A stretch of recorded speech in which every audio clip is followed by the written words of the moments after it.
Charlotte Motor Speedway. They're lean, they're mean, they're 5 to 7 horses, a man and machine. They're 4 wide before they start to slip and slide.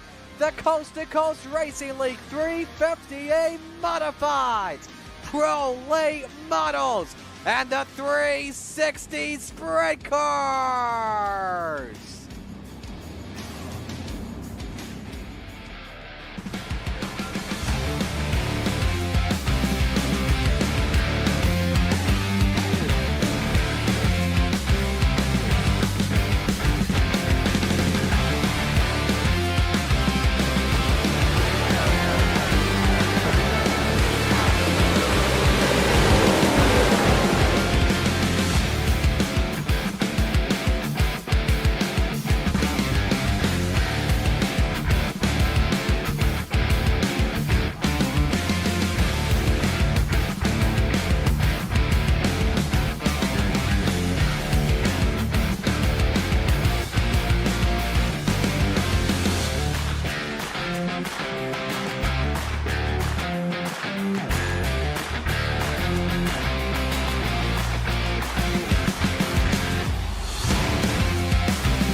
Welcome to round number 4 of the 2025 winter season of the Coast to Coast Racing League. We are at the Speed Palace in Pennsylvania, the Port Royal Speedway. It gets wild, it gets crazy. It's just something you don't want to miss. It's got a lot of good racing at the same time. Here in Pennsylvania, high banks, fast straights. We're looking forward to this one. We're so glad you could join us here on the Coast to Coast Racing Network. Marty Sakala here with you this evening. So we got a really good car count once again, 23 drivers with us. If you missed us last week, we were at another long track at the Knoxville Raceway, and it was Clay Christopherson taking home his first victory of the season, and I believe his first as well, Open 358 division win, and that had a heck of a lot of drivers that we needed. I think, what was it, 5 heats, and not like the normal 4 we have over 24, 5 heats. That was so cool to see. But yes, that's how things are looking. Last week, Christopherson took the checkered flag in that. In the Rebels division, Keith Jackson made his return to Coast Racing League action. And so he picked up his first win in a long, long time. And then finally in the Renegades, Blake Chapman took home the win. It was a great race as a whole, and Chapman made a pass late in the stages. You know, he likes to save tires. He's figured that out really well. Chapman took the victory in the Renegades. We are looking forward to a fun night, though, of action regardless. The driver's currently on track practicing at the moment, and they actually just wrapped up, so we're moments away from beginning qualifying. And as we begin qualifying, let us know who you are rooting for in the chat. Dino checking in. Hope you're doing well, man. GG to your Syracuse Crunch for of course, taking out my Amerks. We always like to have fun when it comes to that. So, hey, there you go. Racetracks and Sunset, CC Dean Reynolds. So, alrighty, qualifying set to go. Who will be the first driver on the track? We'll watch the driver of the 518, Joseph Grandy. For those that are new to the Coast to Coast Racing League, here's how a regular night works. Qualifying, 2 minutes, 2 laps. As Grandy gets into the wall, he'll do it. So we'll move on to Andy Patton in the number 87. 2 minutes and 2 laps. We invert the top 4 in the starting lineup for each heat race prior to the green flag. Heats are 8 laps. We normally take the top 4 in the feature if it's over 24 drivers on the car count. A B-main 10 laps if needed, and then the feature 30 laps with Renegades at 35. First lap time up on the board to be set by Andy Patton. Bob DeGood at 19.6. Isaac Salas to the top of the charts at 19.37 for the driver, the number 5. Scott Rayome second, 19.49. Let's watch Slide Job Scotty. Clay Christopherson, though, quickest in Sector 1. So we'll have to keep an eye on him. He was second quick on lap 1, the FTM 51. Putt-putt with a 19.46. Grandy up to second quick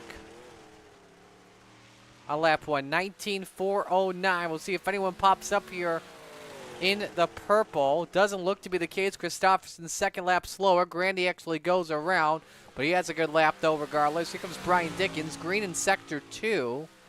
And it was 200ths off the pace. Kurt Schatzer just came across the start-finish line while Sam Bachman goes quick time.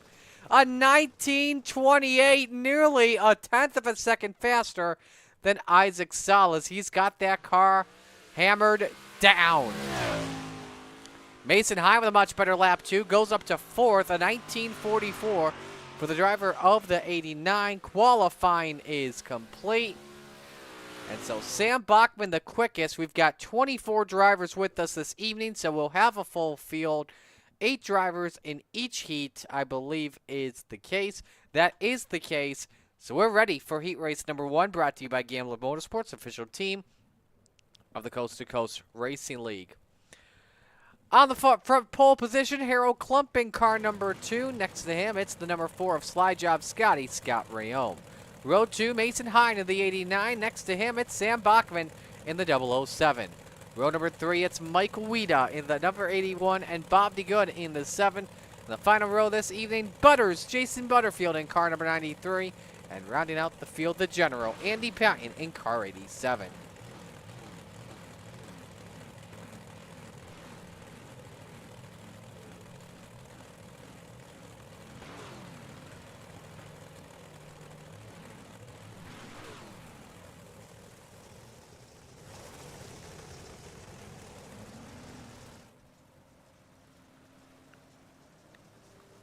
Field rolling off here for their pace lap. Again, everyone transfers into the show this evening. The winner starts on the pole position. When it comes to drivers to watch out for, you know, obviously Scott Rayome, but Harold Klump would be very impressive to see him if he can put it on the pole position. But that outside line going to be very key, especially of the high bankings around Port Royal Speedway.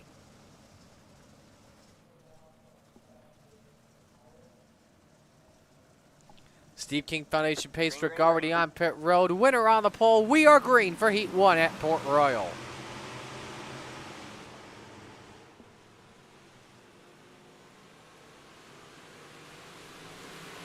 Rayome and Bachman, there you see them. Good start around the outside. That's where you need it to be. Here they come off of turn number 4. Lap number 1 is led by the 4 of Slide Job Scotty. Klump is 3rd, Mason Hine 4th. Jason Butterfield rounds out the top 5. He's side by side with Andy Patton for the 5th position.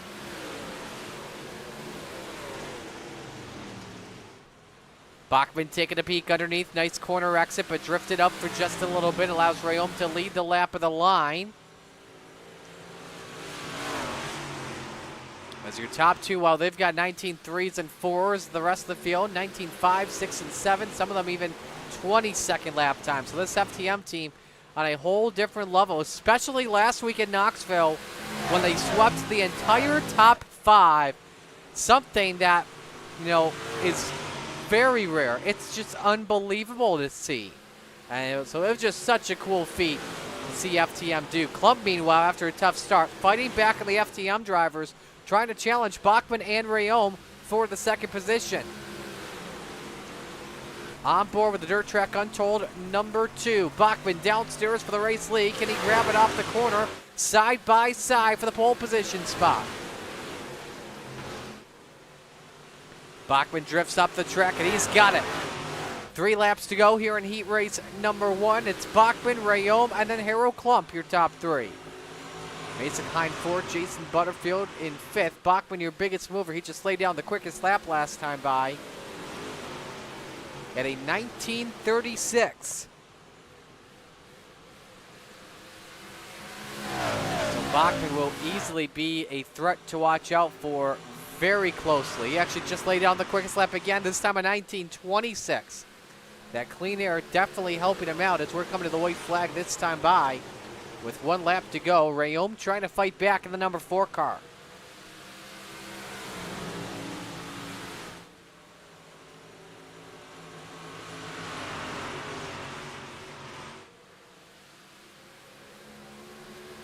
Rayom looking for one last shot here in 3 and 4, but Bachman defends well. It is an FTM 1-2 in Heat 1 as Sam Bachman takes the win in the heat. Rayom 2nd, Klump 3rd, Hine 4th, Butterfield 5th, Weeda 6th, Patton 7th, and DeGood in 8th.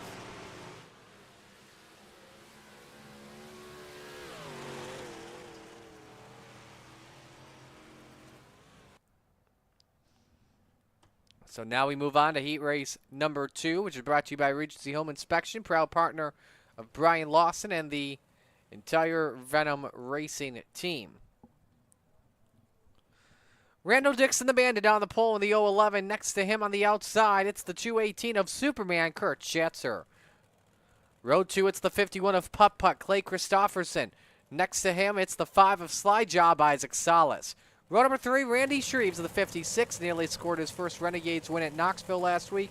And it is next to him, Craig Bristol in the 093. Final row this evening, you've got Logan Wentz in the 118 and Bud Molyneux in the 883. If you want to make a correction, by the way, Shreves won in Lucas Oil, I believe it was, last season of the Renegades, so was looking for career win number 2. Brad Waite was the one that was looking for Renegades career win number 1. Fun week in dirt racing. Obviously, the entire racing community is watching the Chili Bowl all week, beginning tonight. I know a lot of drivers are focused on NASCAR drivers. We got 2 big block drivers in the area, Alex Jankowski, Matt Williamson. Watch as well. Let's don't forget Billy Van Emergen. I know I consider him a sprint car guy, but he's a big block guy who's watching Tuesday. That's who I'll be keeping my eye on the most to hopefully see make the A main. But anyway, Regency Home Inspections Heat 2 is green. Isaac Salas trying to chastain it early. Off of turns number 1 and 2, doesn't pay off the best. He hangs on to the 4th position. But again, the starting spot 2nd. You want the invert to help you out here as Schatzer leads lap number 1. Salas, though, is faded back big time here so far. Down 2 spots, all right, it's 6. That is not like the driver of the Venom Racing Super Dirt Car Series number 5. But everyone trying to keep their 358 modified on the outside. Oh, look how Logan Wentz hops the wall and upside down in his 118. There may have been some contact with Bud Molyneux in the 883. We'll get a replay here and show you what happened to Logan and see if there was contact. And we just had something else as well happen. Isaac Salas in the 5 is crashing. Yeah, there was contact with Bud Molyneux. Here's a look at what happened to the driver of the 5 while we were watching that first replay shot. Just caught it off of turn 2, loop, hopped it, and then bang into the inside wall. So a driver who many could have considered a championship contender this season will have to start from the back as we got a 4-car battle for the lead. Schatzer, Dixon, Christofferson, and Shreves. Up the hill went Dixon, but trying to get a nice corner exit, but FTM very good on the bottom, rocking the Murano line that they've adapted. 3 laps to go in Heat 2. Top 3 all under a blanket. Schatzer, Christofferson, and Randall Dixon. See, it's very bumpy on that high side. Let's take you on board here with the Bandit for a lap. Unless your top two get side by side for the race lead. Over 110 miles an hour going into turn number 1. I guess that's a little bit faster as well in a big block. Putt downstairs for the race lead. Good corner exit. He's got Chatzer cleared. The 51 gets a bumper from Chatzer. 1 to go. Remember, winner starts the outside row, on the outside of the front row. So this is a critical heat race to win that drivers have circled closely. Christopherson's got it. Dixon underneath on Chatzer for a second. That's going to help out Putt, last week's winner. Christopherson off of turn 4 wins heat race number 1. Excuse me, heat race number 2. Chatzer second, Dixon third, Shreves fourth, Bristol fifth, Molyneux sixth, Salas seventh, Wentz eighth.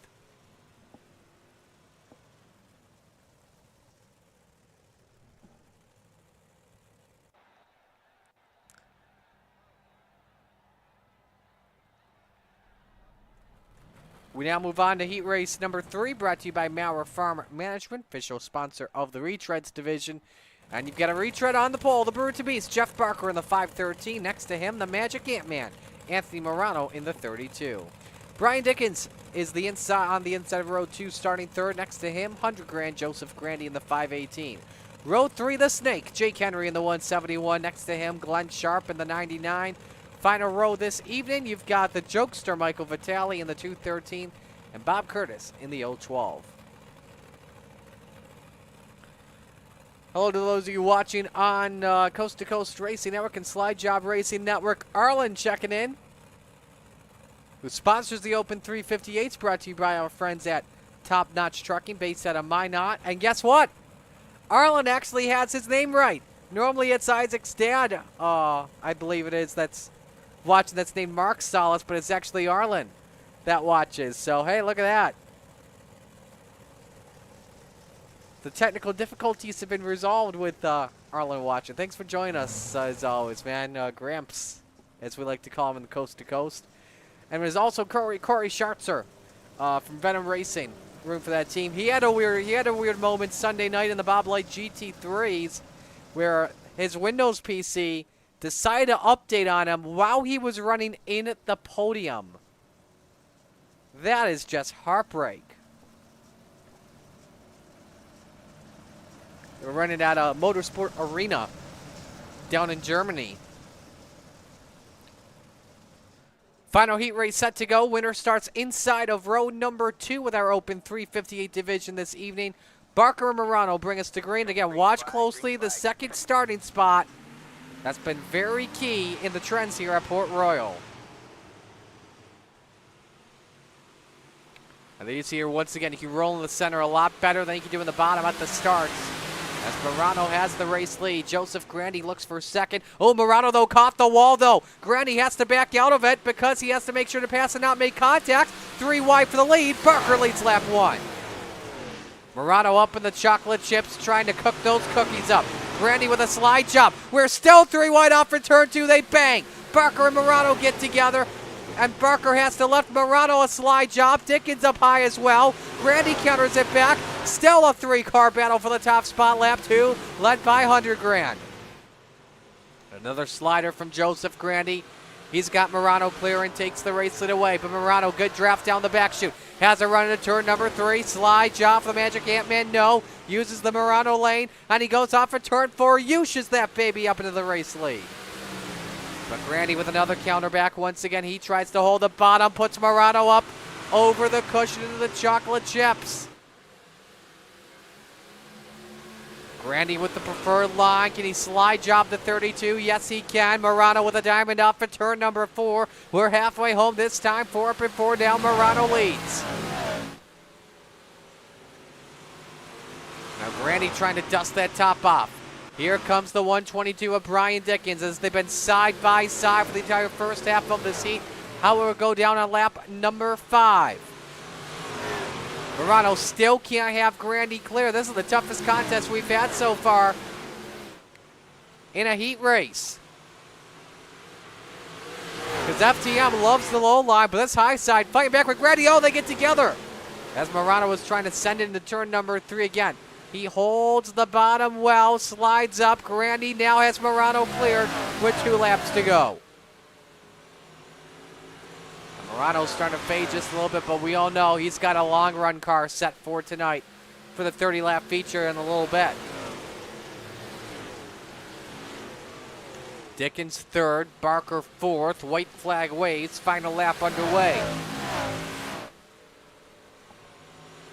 Grandy trying to protect the slider line from being used. Morano gains a little bit though with the banking in 1 and 2. Let's see here, will Morano diamond off the corner? Stays right there, kisses the wall off for turn 4. Joseph Grandy takes the win in heat race number 3. Morano second, Dickens third, Barker fourth, Vitale fifth, Henry sixth, Sharp seventh, and Curtis in 8th.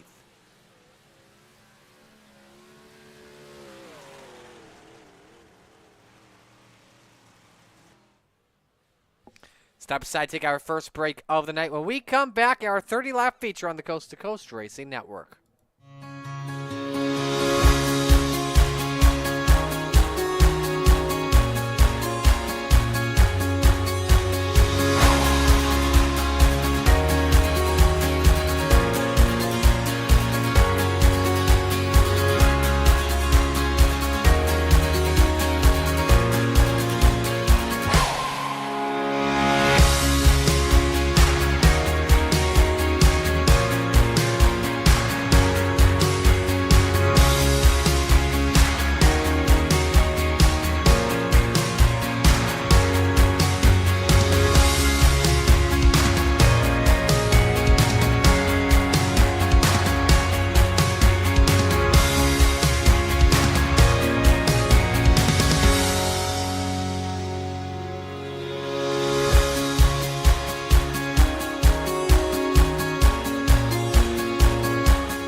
Warm-ups just about finishing up here on the Coast to Coast Racing Network. Quickest guy on track, Isaac Salas with a 19.506. Randy Shreve second, 19.62.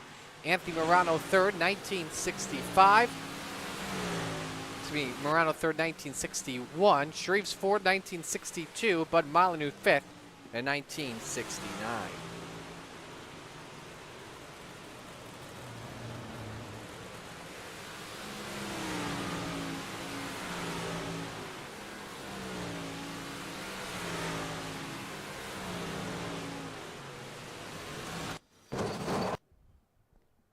So it looks like we are good to go for feature time. So with that being said, let's meet the field and give you the RSN Trackside starting lineup for 30 laps around the Speed Palace. On the pole, Sam Buckman in the 007. Next to him, it's Clay Christopherson, putt-putt in the 051. An all-FTM front row with row 2 featuring Joseph Grandy, 100 grand in the 518, and Slide Job Scotty, Scott Rayom in the 4. Row 3, Superman, Kurt Schatzer in the 218, and the Magic Ant-Man, Anthony Morano in the 32. Row 4, Harold Klump in the 2, and the Bandit, Randall Dixon in the 011. Rounding out the top 10, Brian Dickens in the 122, and Mason Hine in car number 89. Row number 6, Randy Shreves in the 56, and the Bird to Beast, Jeff Barker in the 513. Row 7, Butters, Jason Butterfield in the 93, and Craig Bristol in the 39. Row 8, the Jokester, Michael Vitale in the 213, and Mike Weeda in the 81. Row number 9, Bud Molyneux in the 883, and Jake the Snake Henry in the 171. Row 10, the General, Andy Patton in the 87, and Slide Job Isaac Salas in the 5. Row 11, Glenn Sharp in the 99, and Bob DeGood in the 7. In the final row, Logan Wentz in the 118, and Bob Curtis in the 012. Some drivers going to the rear of the field, Mike Weeda being one of them. So it's time for picks to win. Let's know who you're rooting for. I'm going to give you my pick to win. I'm going to go with Bachman. He's just looked too good. I think Christopherson gets to a good start and leads early, but then Bachman gets by maybe around the halfway point late in the half. Morano comes up to the 7 but doesn't get there in enough time. That's what I guess.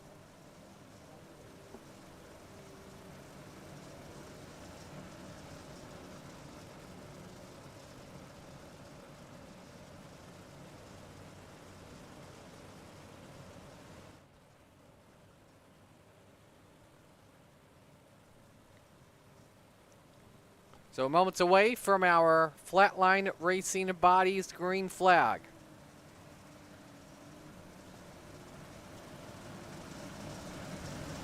Again, we're so glad you could join us this evening on the Coast to Coast Racing Network. First feature of the night, which means it is the first time it's time to shake and bake. Bachman and Christopherson, it is an all FTM front row. We are set to do battle for 30 laps at the Speed Palace. It's time to get it on.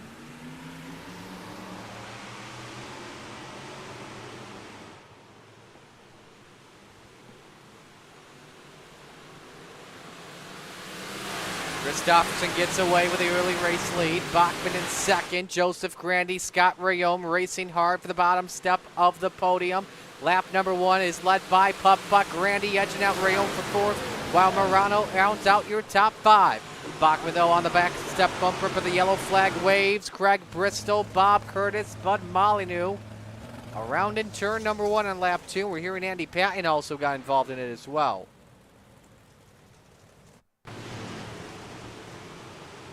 Watch Bristol here in the oh, no, it started in front. Hard contact from Molyneux from, I think, Vitale. Oh, my goodness. That was the General that went for a wild ride. Wow. Let's get another look at this from here.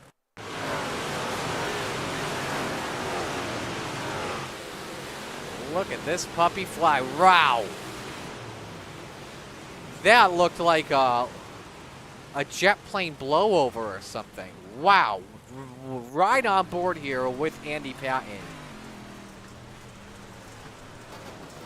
Yeah, just some wild wheel-to-wheel contact, and good to see that car as well at the same time not get up into the catch fencing. Ride from Bob Curtis as well in the 012.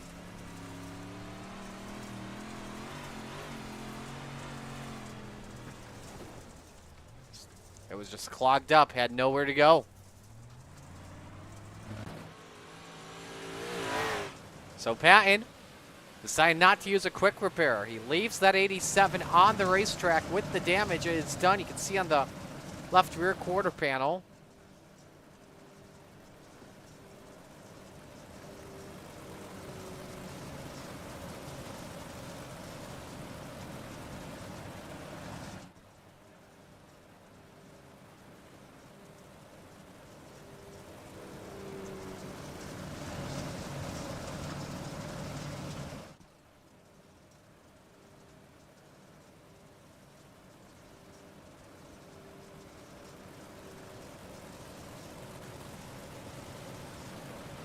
So here we go for the restart.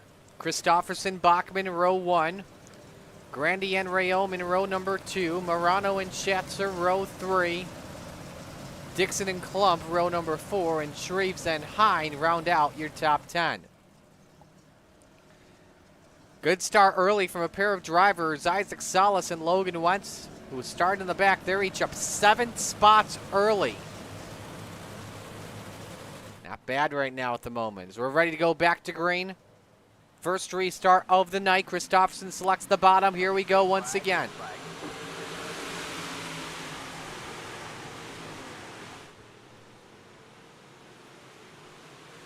So the 51-hold serve. Bachman second. Side by side for the fourth position. Rayom and Morano. The 4-car trying to thread the needle. Gets up on the quarter panel of Joseph Grandy. But Putt hanging on to that race lead for right now.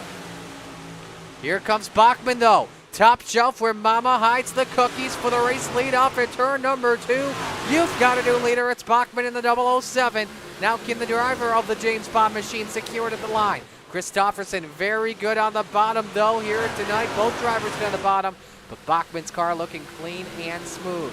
Randy in fact up to second. I think he got that at the line over Putt. So Christopherson had a double bogey there as we go to yellow for Jeff Barker and Craig Bristol. And Barker had to tow it to the pits, so something tells me he may have flipped it or had terminal damage. Yep, hard in the wall from Vitale up on his side. And is just getting pinballed around there on the front straight. Brian Dickens, there's Craig Bristol, who's braking just to avoid the incident. Apparently we're hearing Andy Patton was also involved too. Let's see here. This is the accident there. I wonder if maybe he was stopping to avoid something. Nope, he was just coming in to use a quick repair. On board Barker. Man, that is a hard impact. Turn 4. Calamity corner right in front of DeZeus, the push truck dog.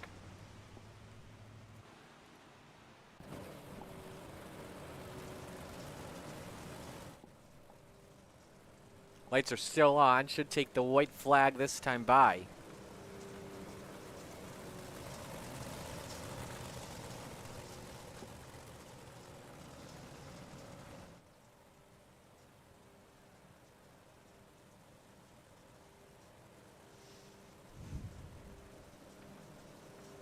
Don't forget Rebels coming up later on this evening.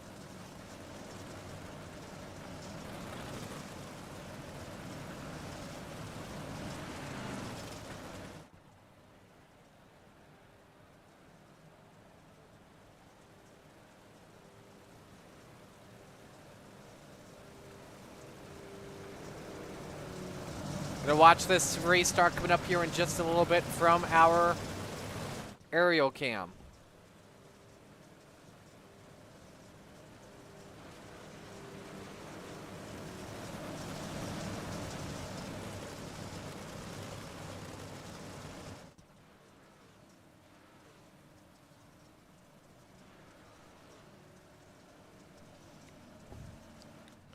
So it's Bachman and Grandy, row 1, Christopherson and Rayom, row 2, Schatzer, Morano, row 3, Klump, Dixon, Vitale, Shreves, round out your top 10. We are 5 laps complete into our 30-lap feature. We're back to green. Green, green, green.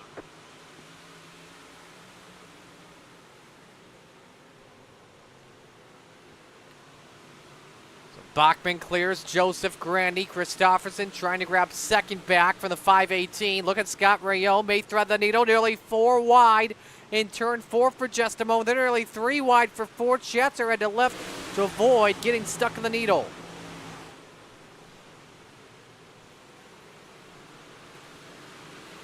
Side by side. Now it's 3 wide with a 51 stuck. Morano, who's at the bottom, hold the phone though. Yellow waves, and it's for Isaac Salas, who is upside down. Comes back on all fours, luckily. But needs to get that thing back straight before he gets put a lap down. Ooh, ramped over Randall Dixon. In fact, he actually broke a caution light. Oh my goodness! Was that Molly that took him out there? Holy smokes. Right on board with the number 5 car. Touched the tire of Randall Dixon.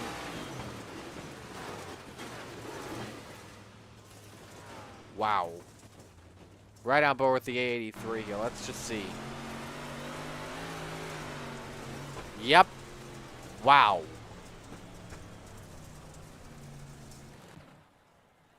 I swear, these crash physics right now for the small blocks, they look like they've got IndyCar crash physics. And that's kind of ironic considering last weekend I was actually at the Eastern Motorsports Press Association convention and actually got to meet the former voice of the Indy 500, Paul Page. I don't know if there's a coincidence there or whatnot. Anyway, lap 7, 7 car leads. We come back to green, single file, rest of the way. Here we go. Green, green, green. Bachman easily holding serve there. Morano doesn't need some yellows, though. He needs a long run to get that 32 car to work. Oh, Harold Klump up on 2 wheels. Dixon sideways, stack up bumper cars. Vitale around. There's Hine involved. Everybody, nope, never mind. Bobby Good spins. Caution is out. Caution is out. Again, it was bumper tag out there for like the entire back straight into turn number 3. Yikes. This is the cause of yellow here with Bob D. Good in the 7. Watch him. He was trying to avoid the 2, so he just simply went around to be safe than sorry. But man, whole lot of yeeting happening there.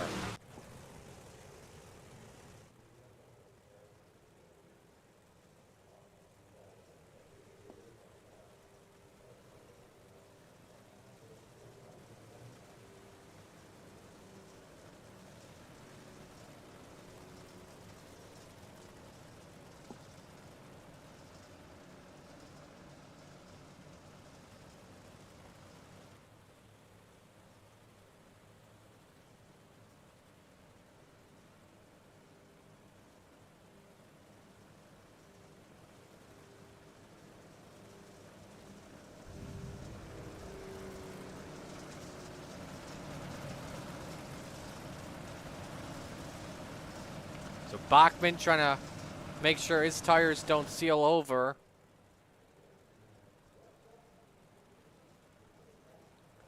So we'll be coming back to green in just a little bit.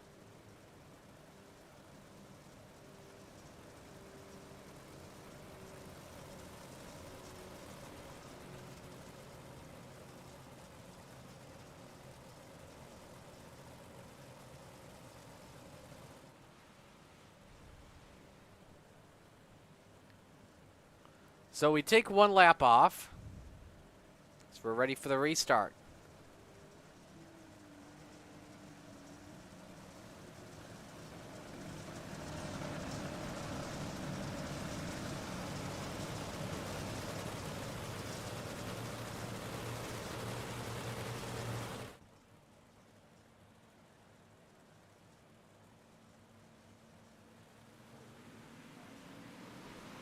Here we go, we're back to green.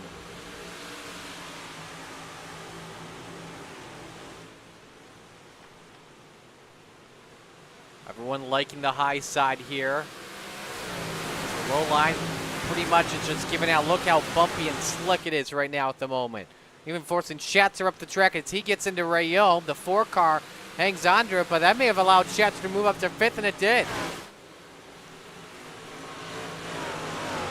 Morano trying to grab the bottom step of the podium away from his teammate. Ooh, Logan Woods. Right now the biggest mover. Clumping the wall on 2 wheels. Keeps her straight. Finds a way to save it. Dickens now in the wall. Well, let me tell you something. How about Logan Wentz? I was about to bring this up.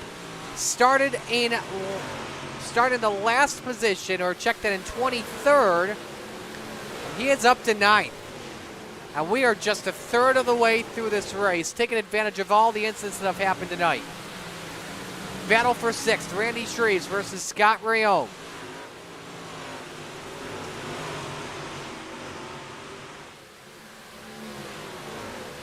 Shreves tucks it back behind the 4. Randy right now, quickest car on the track at a 1964 as we bring up the 5-lap average for the first time tonight. Who's got the better ride right now? Right now, your top two dead even just about. I don't know who's the quicker man. Maybe Bachman. Well, that's your battle for the lead. Let's go to the three-man race for position number 5. Schetzer trying to hang on to it over Scott Rayom. The FTM Express wants his spot back.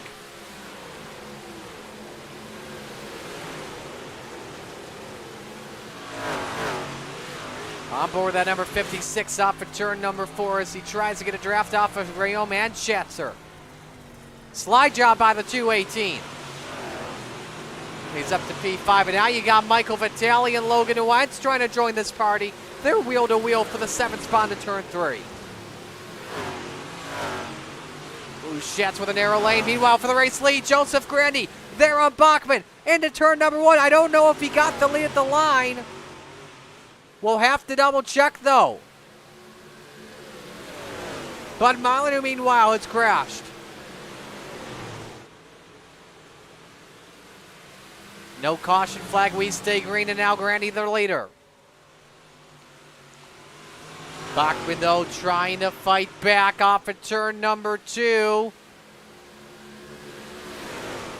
We'd love to show you a pass for the race lead. We just don't trust it just yet. We work lap number 18 of 30, and guess what? Morano is catching both of them at the moment. Here's a look at how Grandy made that pass. Ooh, Bachman actually caught the wall, and so Grandy did lead at the line. So the 518 used that to his advantage. The gap stays at about 2 car lengths between your top two. Just going to change from 12. Mike Weida makes his way past Craig Bristow as they're side by side. That's your best battle on the racetrack. Weida tries to cross over, but right in front of Mason Hine. Risky play there. Shreves losing ground now to both Vitale and Wentz as he's fallen down to the 9th spot. This could give Wentz up 15, and it does.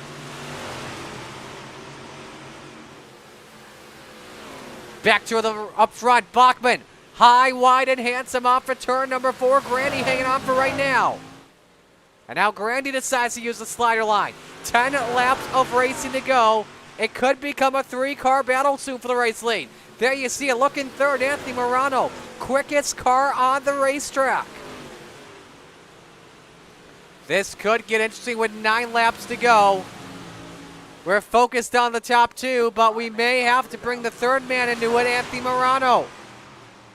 Ooh, Grandy, a little sideways out for turn 2, but the yellow flag waved. And it was, oh no. The commentators, Jenks,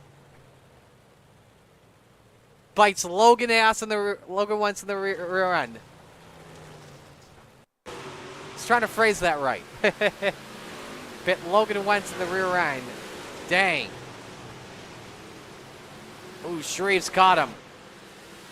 Ooh, and a big impact there from either Dickens or Butterfield. Go on board here. Good racing here with Vitale for position. I just not expect Randy Shreves to do that. The inside wall, and I think that what may have been Dickens actually. Let's right on board. Nope, that was Butterfield actually. Could be his angle. Man, right off the rock guard.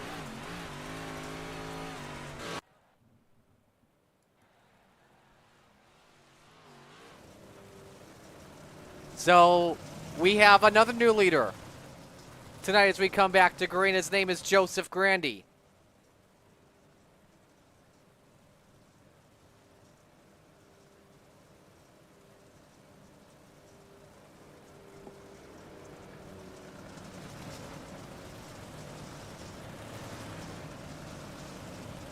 So this is going to make things very interesting as we rack them and stack them back up. With it being single file. I think it's going to take a mistake. If Grandy stays mistake free, he gets the win. But you see the drivers 2 through 5, they're weaving their tires trying to make sure they don't seal over. That's not bad of a strategy.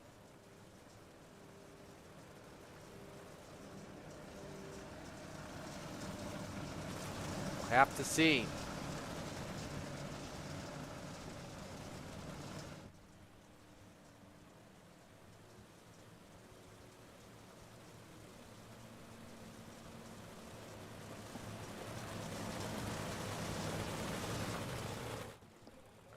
Here we come for an 8-lap shootout to the finish. Will it be Grandy or Bachman, or will Morano spoil the party? We're about to find out. Each driver in the top 3 looking for their first win of the season. Great restart by 100 grand. Morano trying to fight back on the 007 of Bachman for second, but they all stay single filed out for right now. This is for fourth. Christopherson trying to hang on over both Rayom and Chesser. With Wentz having crashed, your biggest mover now, Michael Vitale up 8 spots. They get 7. Oh, look out, Butterfield. Holy moly, what a flip. Home run for Butters. Out of the ballpark. He is legit trapped. I don't think he's going to get out of there. Even with that little hole in it. I want to see if he can actually try this. But he just went a lap down, so how that car is still drivable, I don't know. Here's a replay.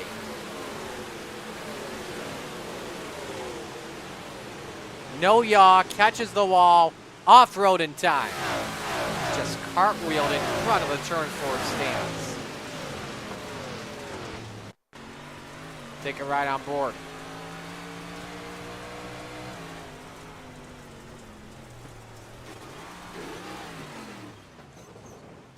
He actually went through that fence like it was like Mark Martin-esque.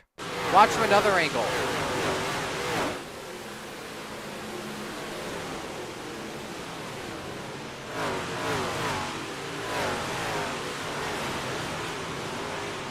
That's crazy, man.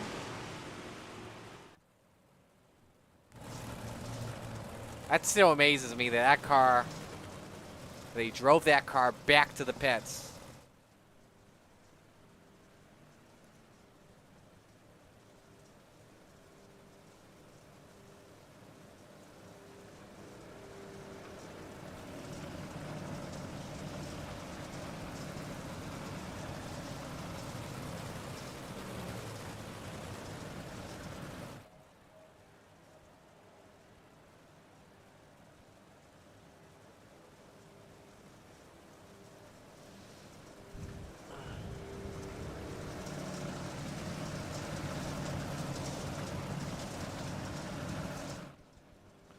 So here we go once again for a restart. If you're looking for the Rebels division,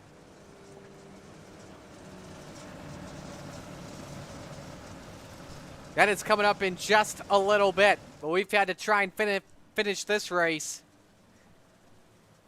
We have 5 laps of racing left to go. Grandy trying to hang on and take the win here.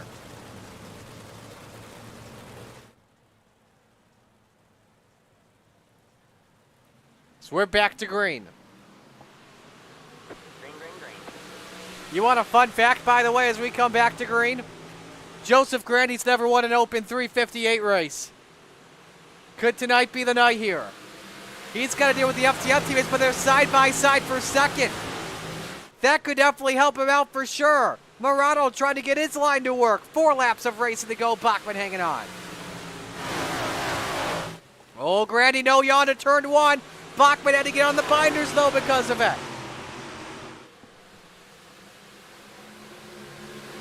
Is helping out both right now, Grandy and Morano. Top 4 drivers all using the longer way around the racetrack. 3 laps of racing to go. Oh, Morano off the wall. Can't be doing that, though. And it's FTM 2 through 5. If Grandy makes a mistake, FTM's got a chance maybe for at maximum a top 4 lockout. 2 sticks in the air, 2 laps to go. Will it be Grandy or will it be Bachman? Bachman up on the wall. It is all about hanging on for dear life in the end of this one. Will the slider line, though, be put into play? We're about to find out. White flag out, 1 to go. 2 car lengths separate Grandy and Bachman from victory. Will Grandy defend? Bachman is sent into turn number 3, but he catches the inside wall. Off the corner, first time open, 350, a modified winner. Grandy does it at the port. Bachman second, Morano third, Christofferson fourth, and Rayom in fifth.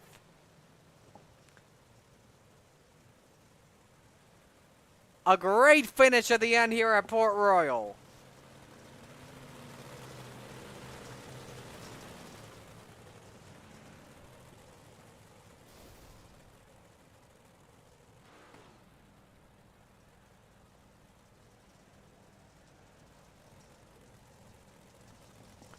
So Grandy gets to put his car up onto victory lane, and as he does that, your results, biggest mover tonight, Vitale. No, actually Glenn Sharp from 21st to 13th, up 8 spots, surprisingly. Bachman, you're not on the racetrack. I think you may be considering doing that. Nope, I think they're going to take the photo right there.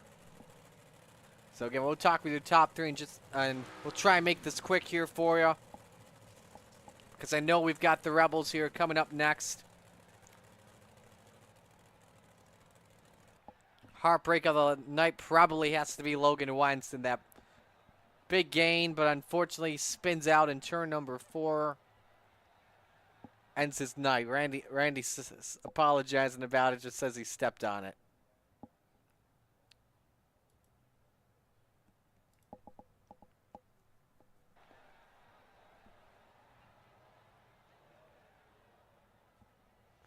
So just waiting on the FTM drivers to come on in, then we'll get things started. I think we'll wait on Morano here. He'll be the first man up. Hey, you know what? Let's we had Grandy. Okay, there we go. Now we got him. And we got Morano. So alrighty, let's bring in the third place finisher, Anthony Morano. No, they don't. Get your shirts for the Magic Ant-Man, that's for sure. You should actually sell shirts. Yeah, it wouldn't be a half bad idea. Take me through your race as a whole. Started 6th, finished 3rd. Middle line just didn't come into your play late in the going. Yeah, it was really rough out there tonight. Didn't really matter where you went. I think you're rattling your teeth around pretty good. So I think most of it was just trying through the bumps, and I felt really good up top. Just it was pushing a nose so bad every time I hit anything up there. So I was trying to run the middle. It seemed a little smoother in 1 and 2 especially, but you lose momentum if you don't run up against the wall. So I think that's what killed me a little bit. But that heat race with Grandy, that was a blast there. That was a lot of fun. The track wasn't rough. You can move around. And the top 3 there for the future, we kind of were trying to run away and hide and put on the show by ourselves. But a few cautions eliminated that. But hell of a win for Grandy there, and Sam ran a great race. And FTM got 4 out of the top 5, so we'll take that. Who do you want to give shout-outs to? Unfortunately, we got to make this quick with the Rebels coming up. Gotcha. Thank my wife Sherry, the boys at FTM, Dean at Superhero Car, Logan at Hyman Lens, Gunnar at Swan Speed Shop. He just updated the setup this morning. The thing was a rocket. DJ Sim Shop, Expert Installation, Casper Flagstone, MDI TV, GripHack.com, Top Notch Trucking for sponsoring division. Marty for doing a broadcast and coast to coast. Alrighty, man. We'll let you go. Great job, and best of luck rest of the week. Thanks a lot, Marty. So Anthony Morano finishes 3rd. His 2nd place we go, and Sam Bachman in the 007. Sam, I like your sound effect too. What more did you need for Grandy? Was it that mistake that cost everything there? Oh yeah, that mistake definitely cost me. It was definitely gonna be hard to pass if I could have stayed up front, but got into that wall a little bit, and I couldn't get it off sooner or later or whatever. And Joseph capitalized on it, and it was just hard to run him down after that. Otherwise, what worked well for you tonight? Oh, I mean, topside. I mean, it felt good or whatever if you could stay out of it. But I feel like if I had a little bit of a different gear, I could have probably maybe gave Joseph maybe a little more run. But other than that, he ran a good race. Well, good run though tonight, that's for sure. Who do you want to give shout outs to? All the boys over at FTM, Gunner at Swan Speed Shop, Dean over at Super Dirt Car Series, X for Installation, Marty, you for broadcasting, and Coast to Coast. Alrighty. Well, Sam, great job tonight. Best of luck rest of the week, all right? Thank you. So let's go to your first time Open 358 winner, Joseph Grandy. Joseph, I know you've won a lot of these, but did you realize that's your first ever Open 358 win? Yeah, finally, I usually have some pretty bad luck here Monday nights with these things, but finally things went my way and got a W. Yeah, I'm going to have to make this quick, unfortunately, with Rebels coming up, but take me through taking advantage of that mistake on Bachman to grab the race lead and not look back. Yeah, honestly, that's probably what anyone would have to hope for there to pass anybody there in the top five is someone to make a mistake. The track was, pretty line dominant, and yeah, he bobbled and capitalized on it. Who do you want to give shout-outs to on the run? Catalytic Recovery, West End Tone and Repair, all the guys over at Inferno, Mad Rabbit, D&T Designs, A&J Custom Creations, my girlfriend Olivia, all the guys at Coast to Coast, and appreciate you, man, for doing the broadcast. Alrighty, man. Great job tonight. Congratulations on the win. Best of luck in sprint cars later on. Thanks. So Joseph Grandy gets the job done. We will step aside and go to break. When we come back, it's Rebels time on the Coast to Coast Racing Network.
It's time for another edition of RSN Trackside, powered by Bob Johnson Auto Group on Rock Sports Network. Kiss on the champion, trying to be a bit of a hiatus, so let's get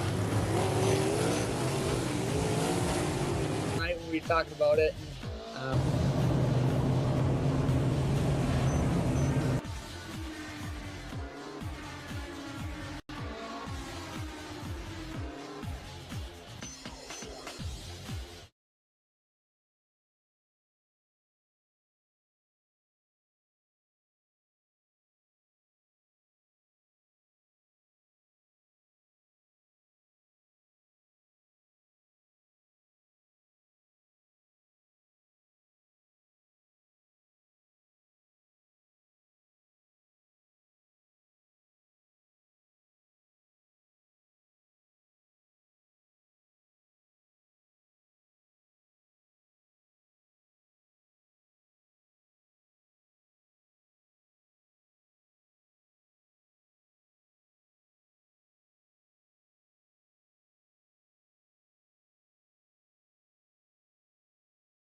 outpouring of love was amazing. These dollars had come together to support us, and we realized, no, we didn't want to use them for us. We wanted to use them to help others. The foundation has done so much for so many people. It helps any family that has somebody, whether it be a crew member or one of the drivers, that get hurt. We can help them to get through the situation. I was injured in a non-wing sprint car accident that broke my neck and left me with a spinal cord injury. I was in the hospital 8 months, and that got really, really expensive. So having that extra help to help push me and my family forward was a big deal. I was involved in a pretty gnarly sprint car crash. Found out my brain was swelling and bleeding. Pelvic bone was broken. I had 2 cracked vertebrae on my back, and I was in the ICU a little over a week. The Steve King Foundation reached out to my parents. We received a donation from them. Immediately, they started me on what's called neurofeedback, and insurance did not cover the neurofeedback appointments. So we received another donation from the Steve King Foundation. It really helped a lot, and I just want to say thank you. Thank you from the bottom of my heart to the Steve King Foundation for everything that they have done for me. This last Sunday, I got to turn laps in my modified here. That was my first laps back in a race car since the accident, and I truly believe that if it wasn't for the Steve King Foundation, I wouldn't be able to do that or be where I'm at today. Yes, Steve's death is the reason the foundation exists, but it's Steve's life, and it's lives of racers everywhere is the reason we're able to do the work we do.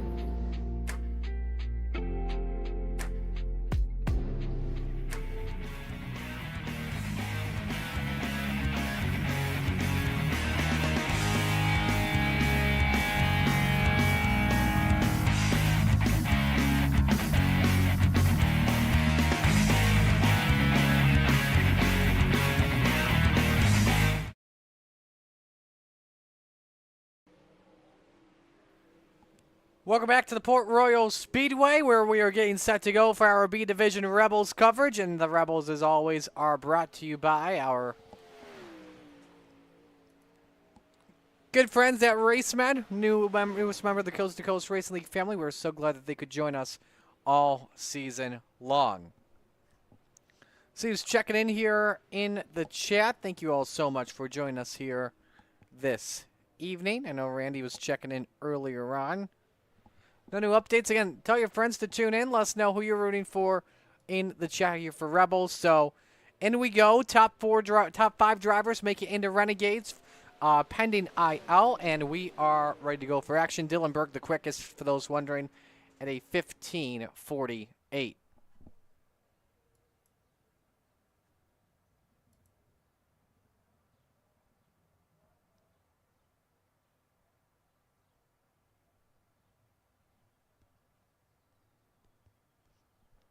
Get the first driver out here onto the racetrack, and that'll be Berg in the 14.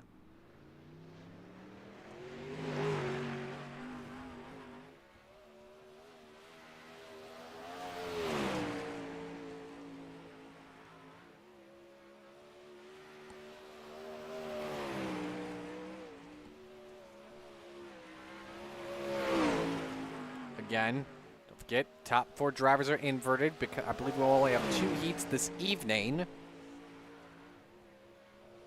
So if you're 8th, that may be what you want.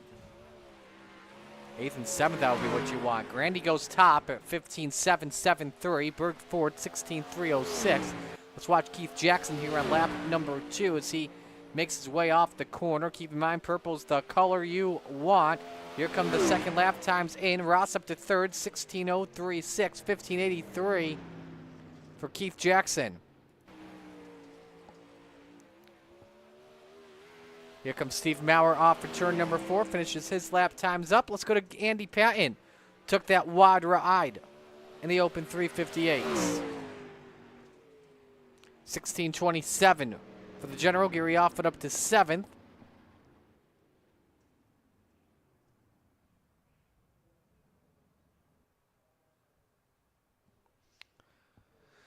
And so that should pretty much do it here for qualifying. Bob Curtis coming on track, but I think just trying to get some lap time here.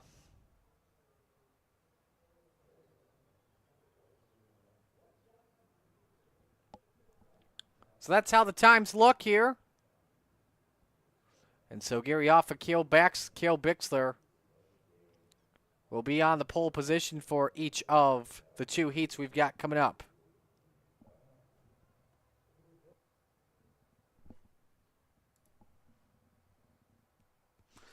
So 7 drivers in Heat 1, which is brought to you by Gambler Motorsports. Here's the starting lineup as we've got a Gary front row. Looking Gary-rific as Gary Offutt starts on the pole, the 94 next to him. Shouldn't he be riding in Washington tonight? I'm pretty sure his preliminary night is tonight. Guy with the same name, but the captain, Gary Taylor, on the outside of the front row. Row number 2, the bass man, Roger Craig in the 747. Next to him, it's 100 grand, Joseph Grandy in the 518. Row 3, the general, Andy Patton in the 87 and Mason Hine in car number 89. Final car on the grid this evening, Bob Curtis, he's in the 012.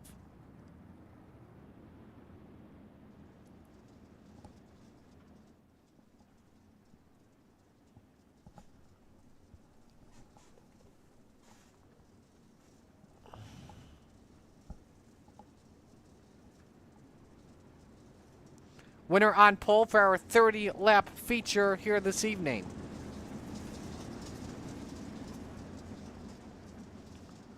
And so now with the sprint cars at Port Royal, like we always say, they are a handful here. Roger Craig starting third. Here's a fun fact. Without the drops in effect, he's your points leader currently, 193 to 166 on Andy Patton. We are green for Heat 1.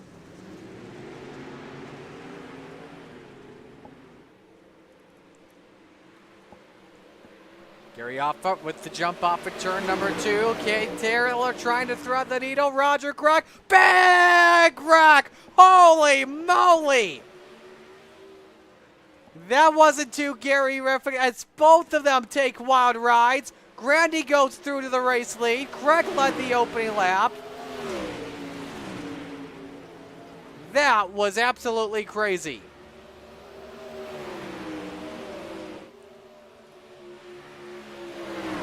I'm sure Offa would not be too pleased about that.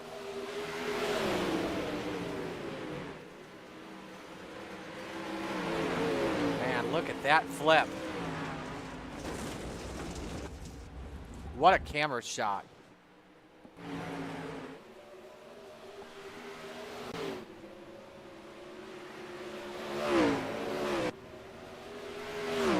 Grandy holding on to the race lead as we're halfway home. 4 up and 4 down. Oh, Bob Curtis, meanwhile, is a lap down. He has lost the top wing. I don't know what happened. But Grandy's checked out a 1.5 second lead on Roger Craig.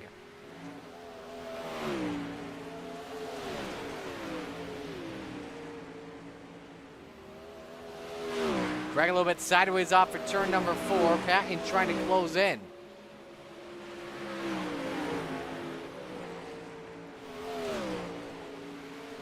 Quicker car was Patton last time by about 0.3 of a second. As the final lap underway here in Heat 1. A 2.5 second lead for Joseph Grandy on Roger Craig as 100 grand comes out for turn number 4. He takes the win in Heat 1. He is on pole position tonight.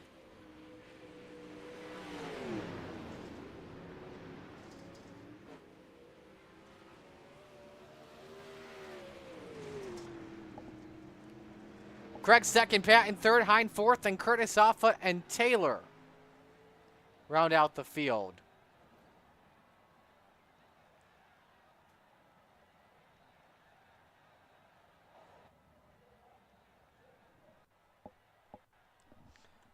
So now we're ready for Heat 2, brought to you by Regency Home Inspection. And we've got Cale Bixler on the pole in the 789. Next to him, Steve Maurer in the 888. Row number 2, Devo, Donovan Ross in the 5, and Keith Jackson in the 113. Final row, Dylan Berg in the number 14, and Greg Parmalee in the 4.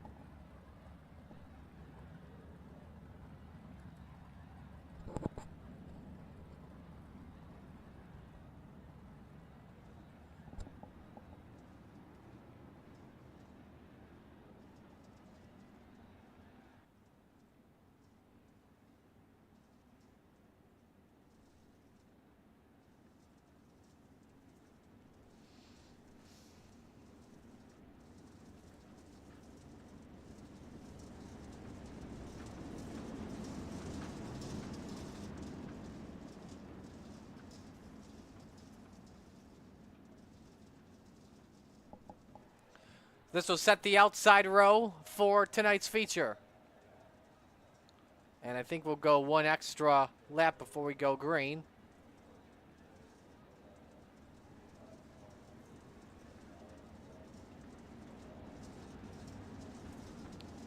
Don't know if this relates to Greg Parmalee or not. Trying to make sure that will have to start late regardless. So, Patrick Spangler checking in. Had his favorite car combo ever last night. Wingless sprints at Oswego. You know, I don't have the wingless sprint. So I may have to try that out possibly.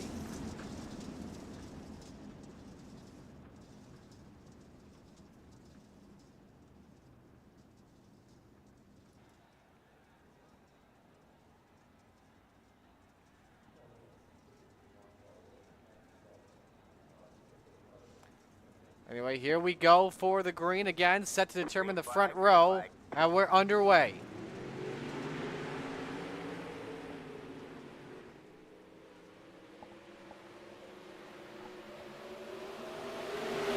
Side by side in the turn number 3. Kale with the advantage. Look at Keith Jackson, 3 wide, around the outside. Only got up to 3rd there that time. Here comes Ross. Downstairs, up the hill, Kale Bixler trying to hang on contact. Big wreck for Steve Maurer.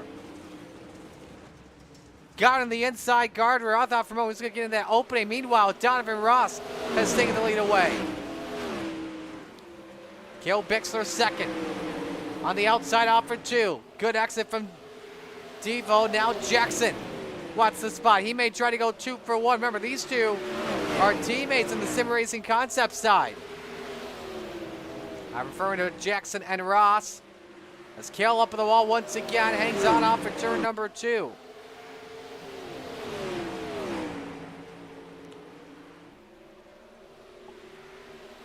Jackson moves up to P2. Kale wants his spot back underneath.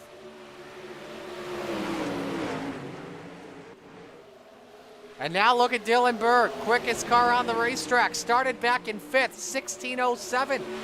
Number 14, who did not have a good qualifying run. Underneath on Kale Bixler. Keith Jackson, slide job for the race lead. He's got it. Up the wall he goes, though. Devo trying to counter.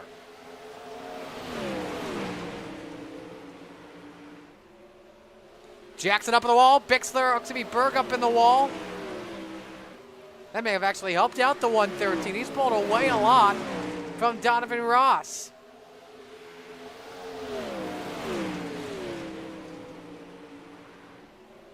Now Berg wants second. And he edges out Devo at the stripe.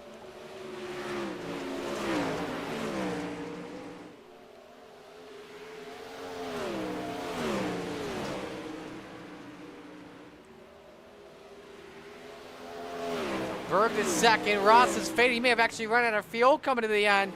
And he did, down to 4th. Keith Jackson, meanwhile, takes the win in Heat 2. It's Berg, Bixler, Ross, and the rest of the company. We'll step aside and go to break. When we come back, feature time for 30 laps of the Coast to Coast Racing Network.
Warm-ups wrapping up here at Port Royal Speedway.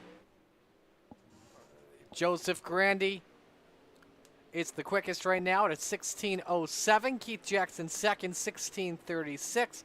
Dylan Berg third, 16:37. Andy Patton fourth, 16:59. And Roger Craig fifth, 16:71. Remember, top 5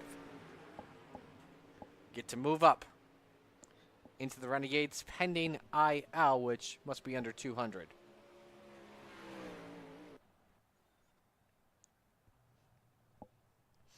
So we're ready to go. Let's meet the field and give you the RSN trackside starting lineup.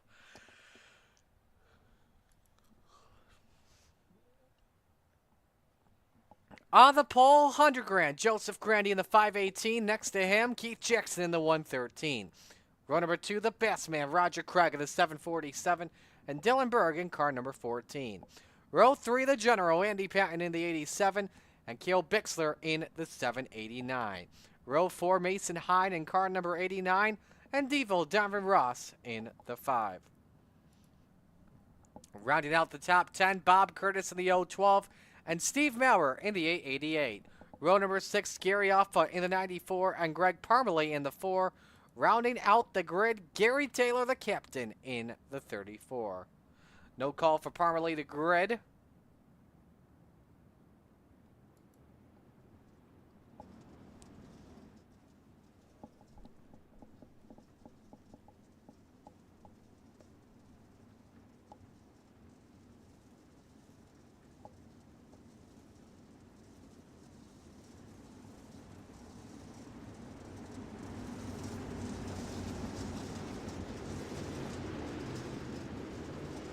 Time for picks to win here. I'm going to go with Jackson to go back-to-back here. But I believe whoever wins regardless, it's going to come from those first 4 spots. Green flag, green flag. Time to get it on here at Port Royal. We're shaking and baking for the second time tonight.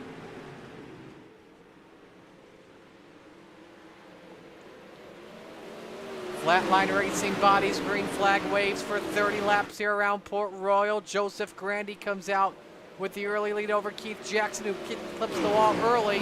Grandy leads lap 1, Berg 3rd, Craig 4th. Cale Bixler, Andy Patton battle for the 5th and final transfer spot into Renegades. Mason Hine trying to become a factor of this in the turn number 3. Patton slides up, got Cale Bixler from net code. And 79 catches the wall.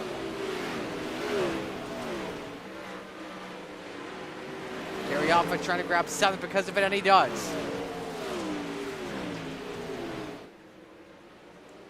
Couple Carlings separate green. Oh my goodness, Berg up on 2 wheels and around to the 14.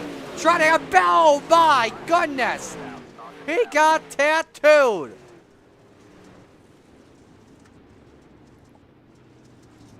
That was, I think, Mason Hine in the 89, and he's got a lot of damage, but man, oh man, Dylan Berg took the brunt end of it.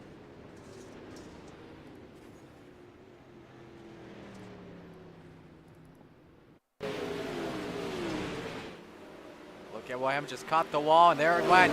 All wheels off the ground. Try to hang on to it, but there came Mason Hine.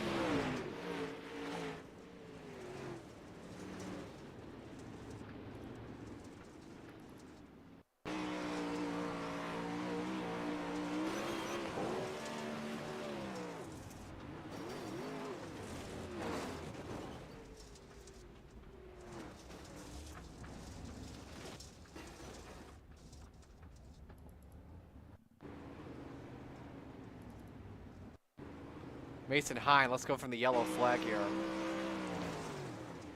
Didn't see that one coming, that's for sure.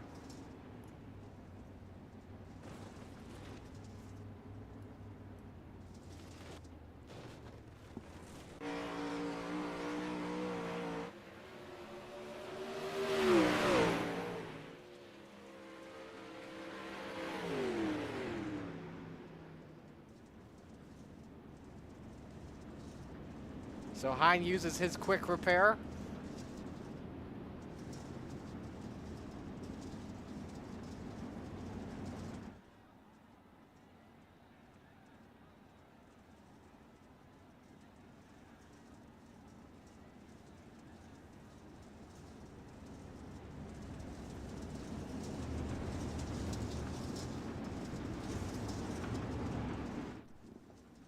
So ready for our first double file restart. So Roger Craig, Andy Pat move up to the second row. Gary Offutt takes advantage of the Dannenberg accident. He's now in the final transfer spot right now.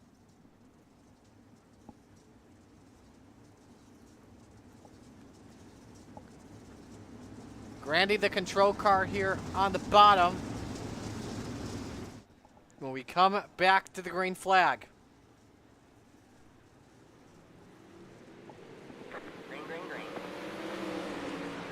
Good restart from Joseph Grandy as he holds serve. Look at Roger Craig trying to grab second. On Jackson, not able to do so. Andy Patton trying to battle for the spot 2 at the same time.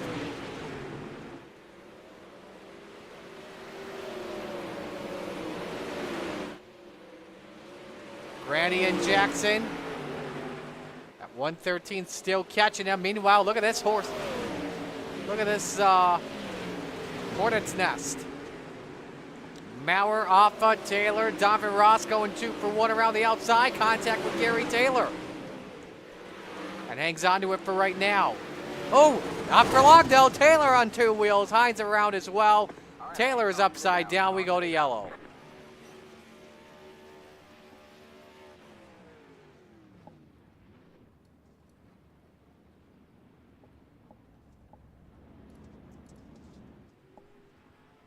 Show you a replay on what happened.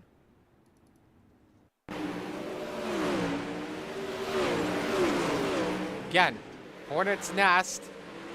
Oh, contact from Kalen to Hine. That sent him right up into the captain for his second time upside down tonight. And Hine is done with that. Yeah, that car is stuck on the belly pan.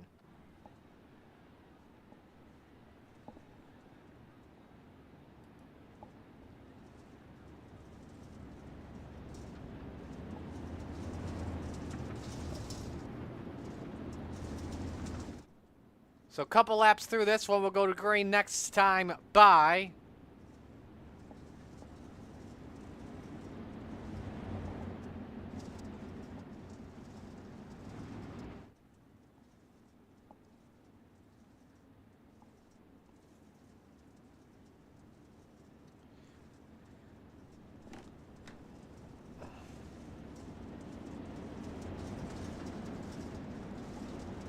Lights should go off next time by.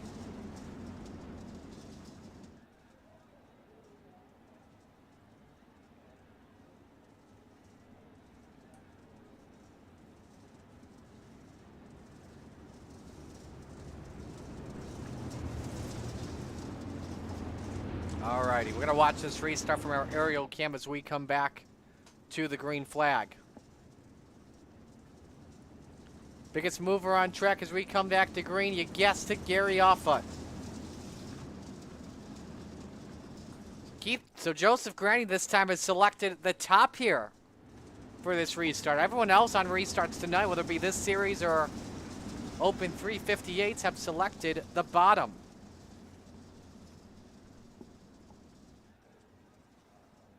Here it is from the Chapman Racing drone. 7 laps up on the board, back to green. Green flag, green flag.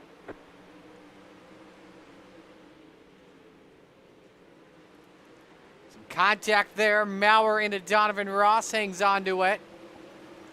Best battle on track for third. Roger Craig, slide job on Andy Patton, takes the spot, but we watch the race for the lead. Joseph Grandy versus Keith Jackson. The 113 up on the wall for just a moment. Jackson kisses it once again. He's been liking the wall here. That helped him pull away a little bit in his heat win earlier on. Let's go to third. Ooh, off at sideways, off at Berg. Both of them do a wheelie and hang on. Bixler on the binders. Everybody finds a way to save it. Here comes Ross underneath. Devo for the 2-for-1 discount with a slider. Looking for 5th on Berg. That's the final spot. And remember, Berg flipped earlier on tonight. Would love to pull off the comeback. He's back into this race, at least we know that. So we're 10 laps in. This is your battle for the lead. We go to the 5-lap average. And you can clearly see the top two of the men of the hour. Already 3 seconds between Grandy and Craig. On board for a lap here with Keith Jackson. 135 miles an hour into the corner. And that's in the draft. That time did 137. Got the best speed of anyone right now on track. Last time by, he cut nearly 2/10. He is there on Grandy for the race lead. Jackson trying to go back-to-back tonight. Grandy wants to try and keep the Triple Crown alive. Nice slider, but Grandy counters with a crisscross and has the lead. They are approaching lap traffic. Bob Curtis, the first driver. Another slider from Jackson. That was another good one. Up the wall for a moment. Grandy has the lead once again. I think Jackson may have had to left to avoid catching the wall. But now the leaders approach Bob Curtis. It's going to be a factor. Jackson was right there on the outside. Grandy slammed the door right in his face. They also approach Gary Alpha. What a move from Grandy and Jackson. They both thread the 94 and the 012. They are still door-to-door to turn one. Grandy clears for right now. This is a phenomenal race. They already have put up 6 seconds on Roger Craig while they were still battling each other neck and tooth. Let's go to P3. Dylan Berg in the wall. Up, all wheels off the ground, and he's around. All right, man, caution is out. And the yellow flag comes out. Grandy hanging on to the lead.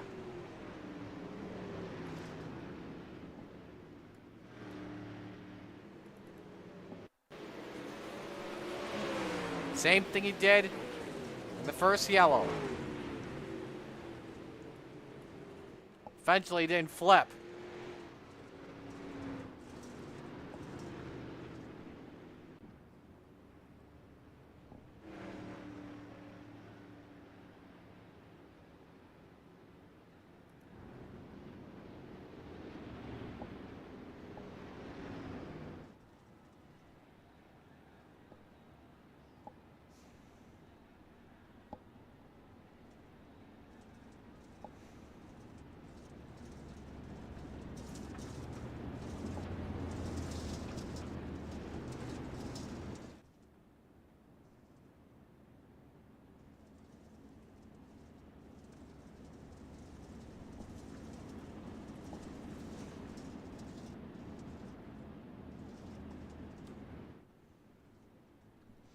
So it'll be single file restarts here the rest of the way through.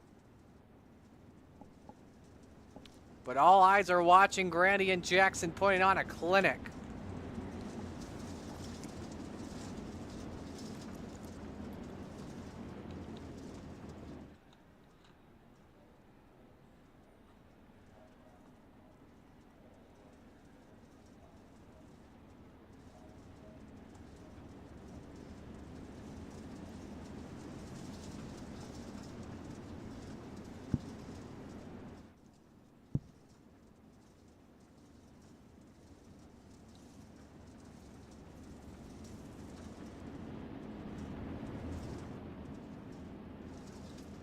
Coming to green this time by. Biggest mover of the race here so far. Up 5 spots, Gary Taylor. For top 5 transfer. Grandy, Jackson, Patton, Craig, and Ross. Here we go. Green, green, green.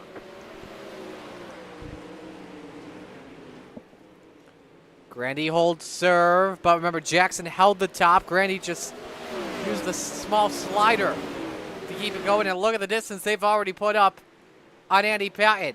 1 second. Here we go. Round 2. Jackson underneath, doesn't work.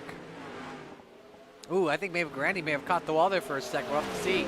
Donovan Ross, meanwhile, back up to 5th. MLK Bixler trying to get into the top 5.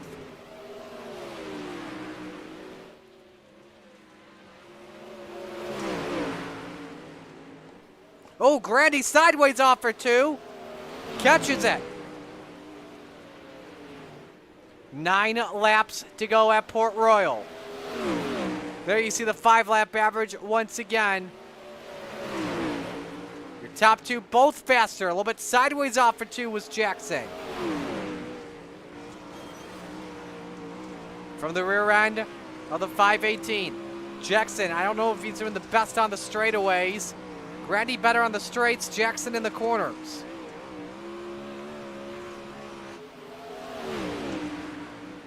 Oh, they're approaching. Roger Craig, who's lost a wing. He was in the top 5 at one point. I don't know what happened.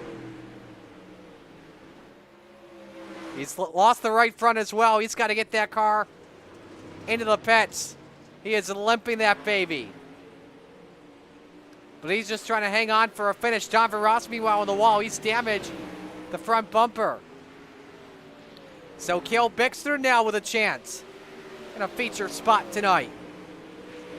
And I would guess, should Cale finish in the top 5, that he would actually let Cale, that Steve Bixter, the mayor, would actually let Cale take it. More lap traffic ahead for the leaders, Bob Curtis and Gary Offutt. No issue with the 012. Jackson, though, catching Grandy.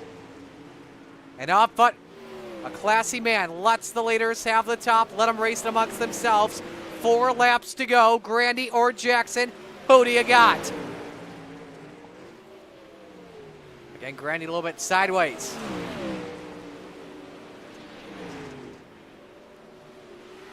And now 3 laps remain. These 2 going at it.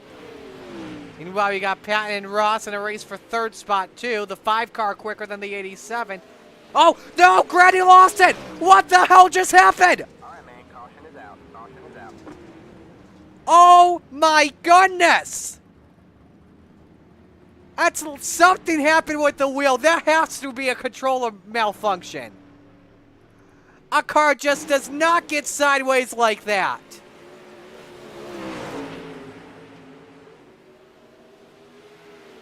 Yeah, you can see those wheels immediately go hard to the left. That's a controller glitch. Oh my goodness. You gotta be kidding me.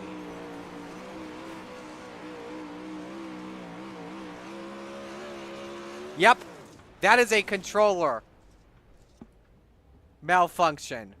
When those tires turn instantly to the left, something happened with the hardware on Joseph Grandy's sim rig. The Triple Crown cannot end like that. Man, oh man, the chance for the Triple Crown.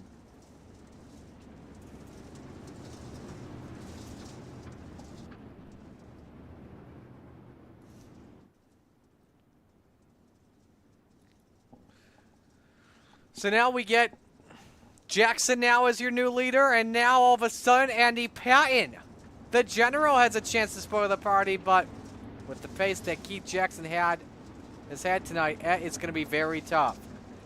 So now all of a sudden as well at the same time, we pretty much have your top 5 all set for Renegades, pending IL.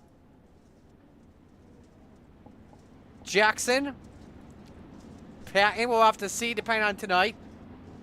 Donovan Ross, we'll have to see. Cale Bixler is good. And Steve Maurer is good. Steve Maurer in a Renegades race. That is good for him. Definitely deserves one. You know, you always want to have those moments having your Renegades debut. I don't believe... I'd have to look and see if Maurer's ever running the Renegades. We know the front 4 have, but anyway. Green-white checkered. Patton timed the restart well, but Jackson better launch.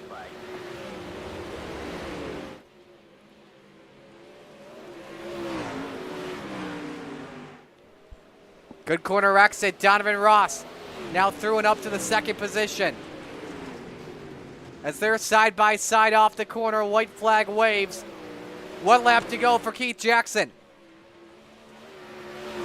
Last week, he made his sudden return to coast action in Knoxville. And now the driver of the PDC Sim Racing Concepts number 113 goes back-to-back off of turn number 4. Checkered flag waves, and it's Keith Jackson that wins. Ross second, Patton third, Cale Bixler fourth, and Steve Maurer with his best finish ever in the Rebels. And so I can confirm too, Steve Maurer will be making his Renegades debut tonight.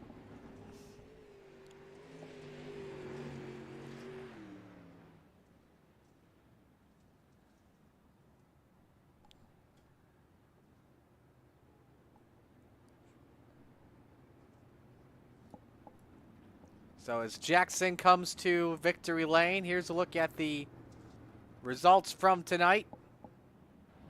Again, top 5 eligible to transfer pending IL.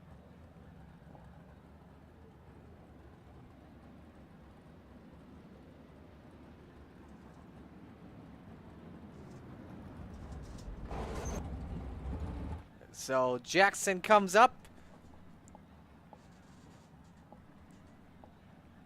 Donovan Ross finishing second, by the way, your biggest mover of the night.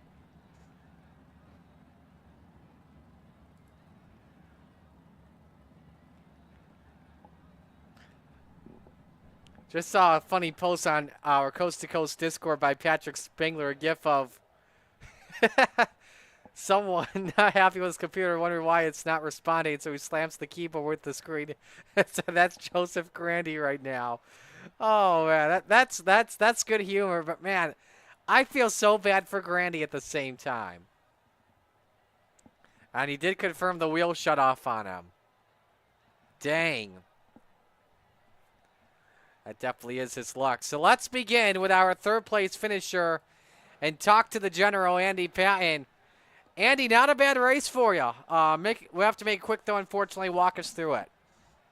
It was, racing against Roger there for a little while was pretty cool, and then Devo towards the end. But I started blinking out real bad, but I didn't notice it in the car, so I didn't know when it was happening, and so I kind of just stayed to the bottom.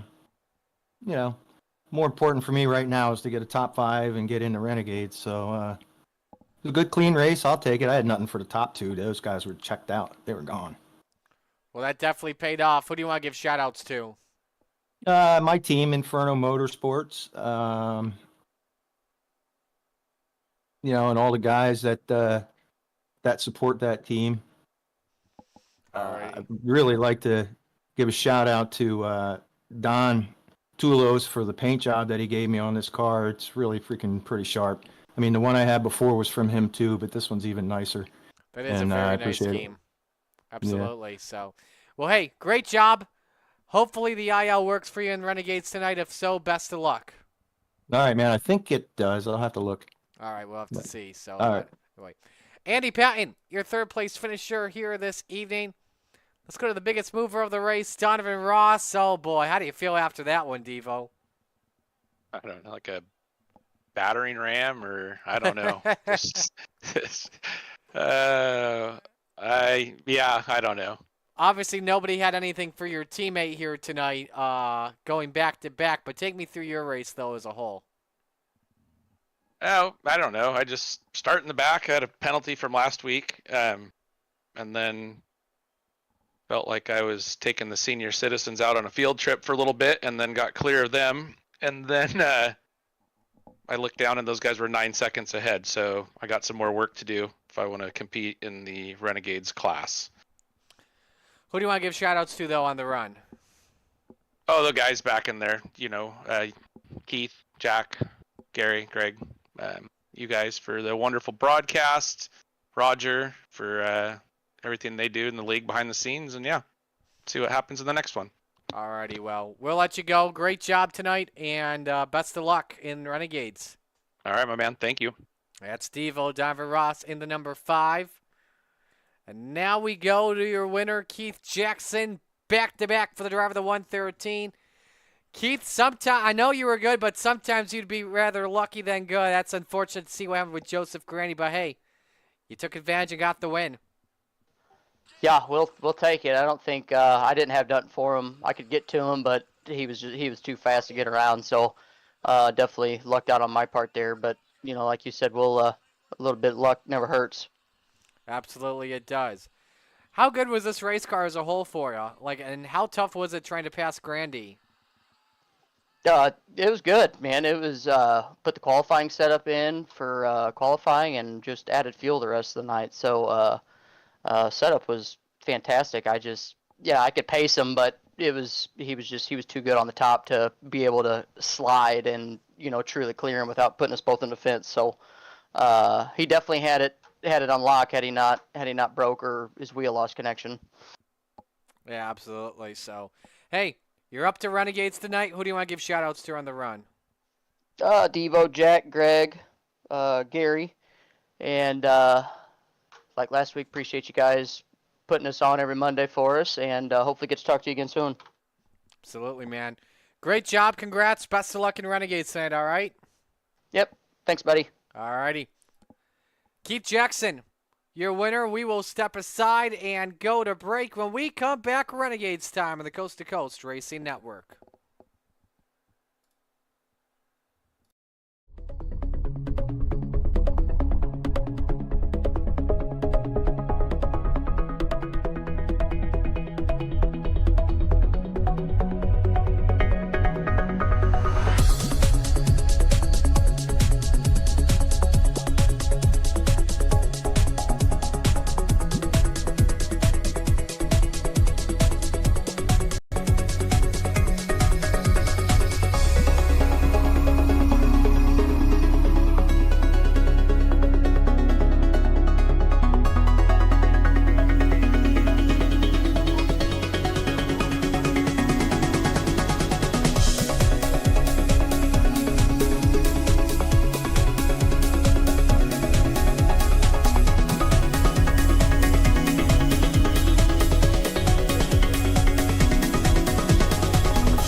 It's time for another edition of RSN Trackside, powered by Bob Johnson Auto Group on Rock Sports Network. Gets on the champion, trying to be a Bit of a hiatus, so let's get. Tonight when we talked about it.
outpouring of love was amazing. These dollars had come together to support us, and we realized to use them for us. We wanted to use them to help others. The foundation has done so much for so many people. It helps any family that has somebody, whether it be a crew member or one of the drivers, that get hurt. We can help them to get through the situation. I was injured in a non-wing sprint car accident that broke my neck and left me with a spinal cord injury. I was in the hospital 8 months, and that got really, really expensive. So having that extra help to help push me and my family forward was a big deal.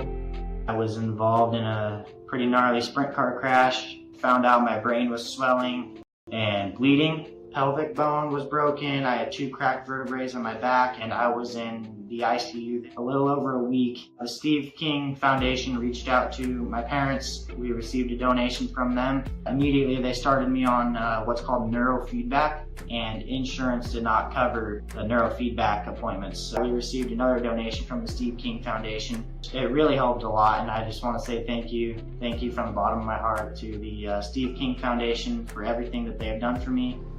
This last Sunday, I got to turn laps in my modified here.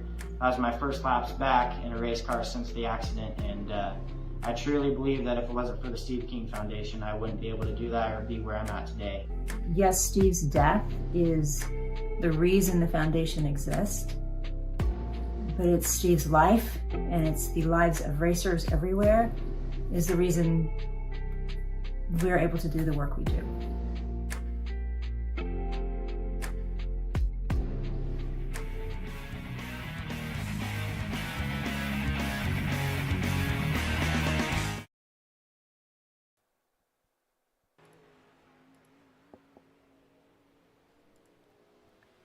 And we are back here on the Coast to Coast Racing Network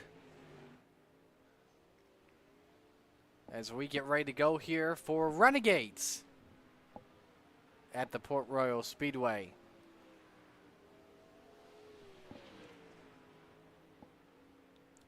While we get ready to go here for our Renegades division, let's see who's checking in here in the chat. Jeff Barker checking in. Hope he's doing well tonight, the Brewerton Beast.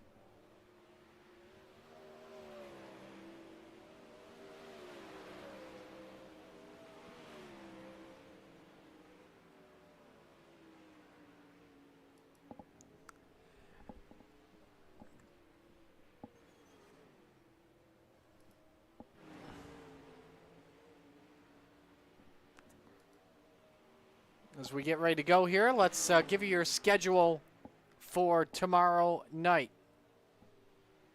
I'm sorry, for the rest of the week here, correction. Tomorrow night, our Tuesday night special, Radicals at Laguna Seca. That will be a fun one if you want to join us for that. Our next broadcast tomorrow night, Hometown Heroes with Midgets 360s, 410s at Houston. Shaggy Zach Chandler will have the coverage starting at 7 o'clock. Then on Thursday Night Thunder comes to Oswego. The small blocks, the big blocks will be broadcast by Shaggy TV at 7. Then moving over to the Pro Late models at 8:30. And then next week for Monday Night Madness, we head to Houston for the first time ever, baby. We're looking forward to it. For Open 358s, Rebels, and Renegades, 7 o'clock right here on the Coast to Coast Racing Network.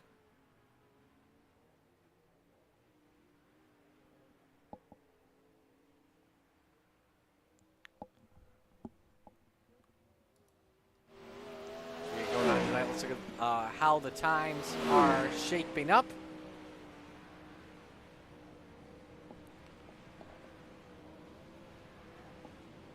Randy Shreve's currently the quickest at 15:4:34. Jack Clevenger second, 15:48. It's Rick Main, Jeff Barker, and Patrick Spangler rounds out the top 5.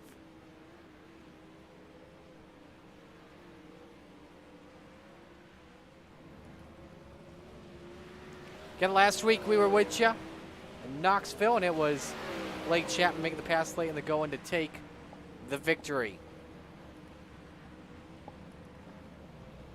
Got some drivers here on track. There's Jack Clevenger in the 78, currently second. Clevenger with a 15:48.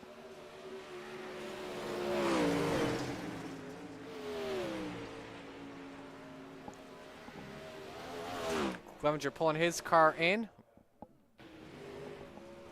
Here's the Bird and Beast, Jeff Barker. Fourth quick. 20 drivers with us here this evening. As practices come to a close, we are ready to qualify.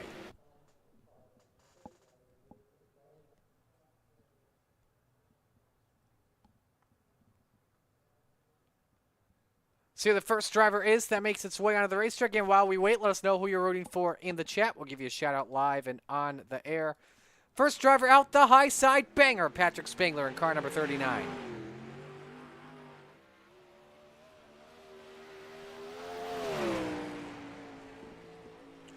One of his many home tracks for sprint car racing. Hoping to win this one tonight.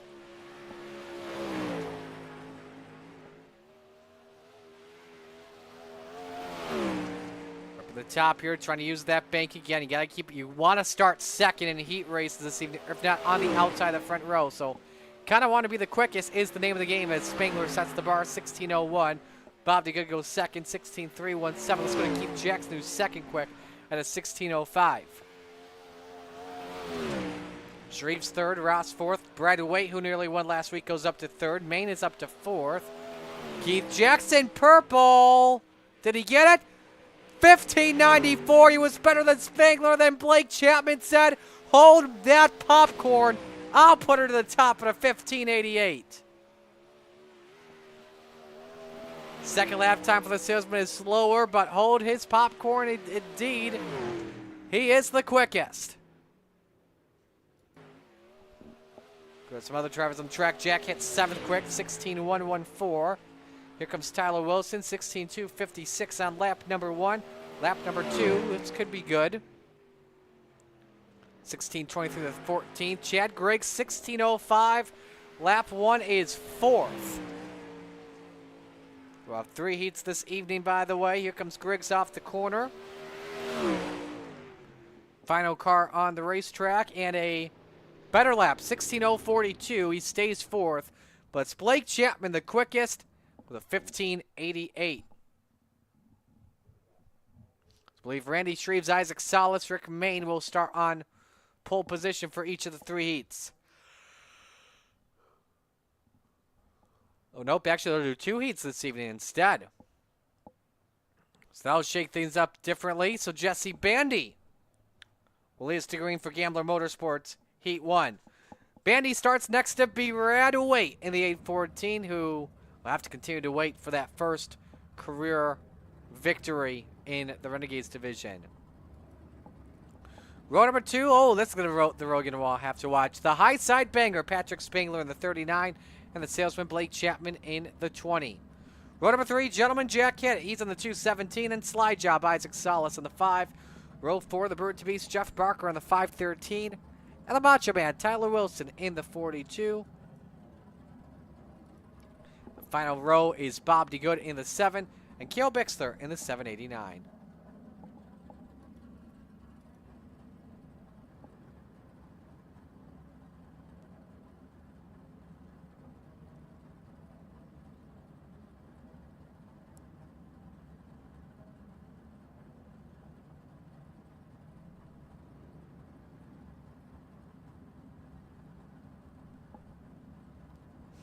So this will be, whenever we have the Renegades at Port Royal, it gets absolutely crazy. You just don't know what is going to happen.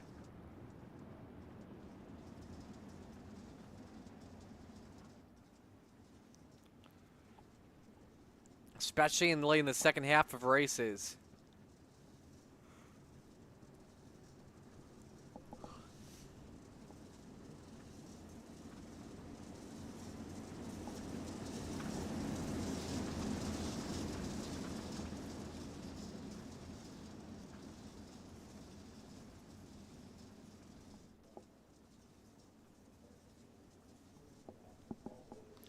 Here we come for the green. And heat race number one. Winner starts on pole. Here we go with the Renegades at Port Royal. Green flag, green flag.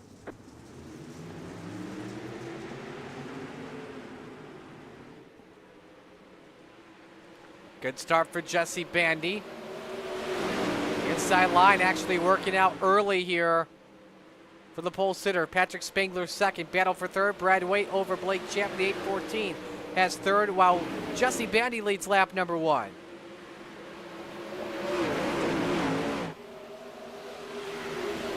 Good 3-car race for second as Waite peeks underneath on the Salesman and the high side banger. Saw some sparks off at turn 2. May have come from Spangler potentially. Waite loses third. Here comes Isaac Solid. Slide job trying to take away fourth. But Waite says, I'll throw the slider on you, slide job. We work lap number 4. Patrick Spangler, quickest car on track. The 15.99. He is there on Jesse Bandy. Tries her underneath at 142 miles an hour for the race lead. Beautiful slide job for the high side banger. Bandy crisscrosses though. He may have led at the line. I'm not too sure. Oh, Wilson and Heck get together. Also collects Jeff Barker around the 217. Goes as he loses the top wing.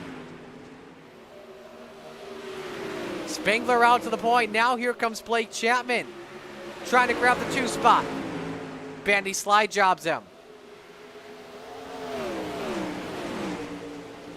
Chapman rolling downstairs. He's up to second.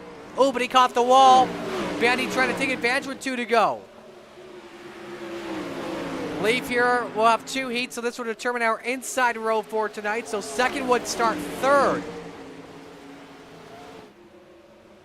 Chapman has second once again. This time he doesn't hit the wall. Bandy tries to counter back again. Final lap underway in heat 1. Spangler with a 0.6 of a second lead. What a finish this is going to be to the opening heat race.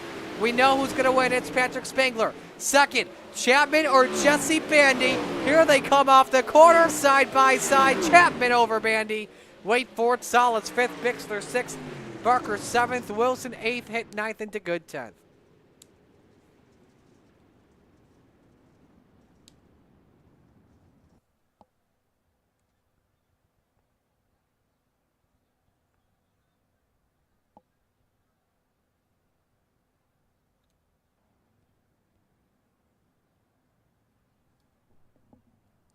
Now moving on to heat race number 2, brought to you by Regency Home Inspections. As Jack Clevenger is on the pole in the 78, next to him, John Short in the 51. Row number 2, Chad Griggs in the 27. And Keith Jackson in the 113. Row number 3, Randy Shreves in the 56 and Rick Main in the 187. Row number 4, Devo Donovan Ross in the 5 and Terry Landis, the Desert Demon, in the 161. Rounding out the top 10 here this evening, Steve Maurer in the 888, who is inside. Andy Patton, the general, in the 87. And again, got to give big credit to Steve. His Renegades debut, good for him.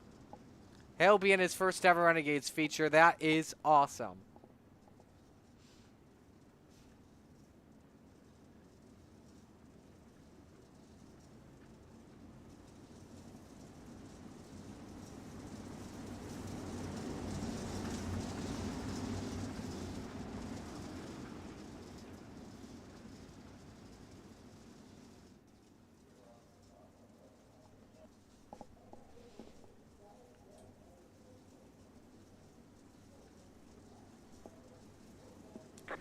This will determine the outside row for tonight. We are green for heat 2.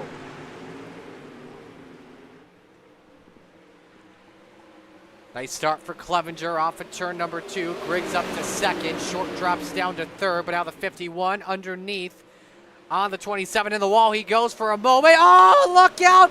Hard hit for Short. Ooh, and Maurer nearly caught a piece of him too. Terry Landis, by the way, did not take the green flag. Look at Chad Griggs in that number 27. Wants to start next to Patrick Spangler. Through goes Griggs as he leads lap 2.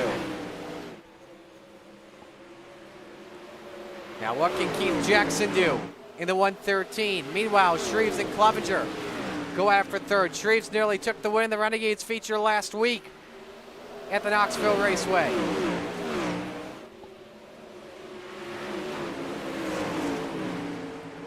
Sideways went the 78 for just a little bit. And Rick Main wants to be a part of this in the 187. It's not high noon anymore. It's Hinkle noon.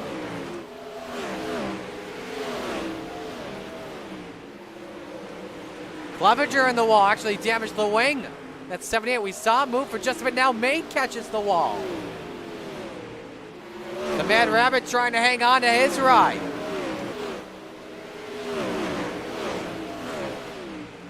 Let's go back up to the front for the race lead. Keith Jackson, quickest car on track, 15:97.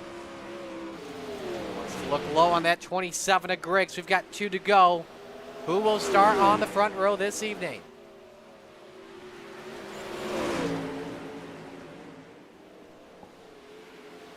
Here he goes. Jackson low for the race lead. Slide job, got it for right now. Griggs counters. White flag waves, final lap underway. Griggs puts it, both of them get up on the wall. Both of them get together. Griggs loses the top, regains it. Jackson out in front. And the iRacing physics take advantage. Keith Jackson starts on the front row tonight. Shreve's third, Maine fourth, Clevenger fifth, Ross sixth, Patton seventh, Maurer eighth, and Landison short.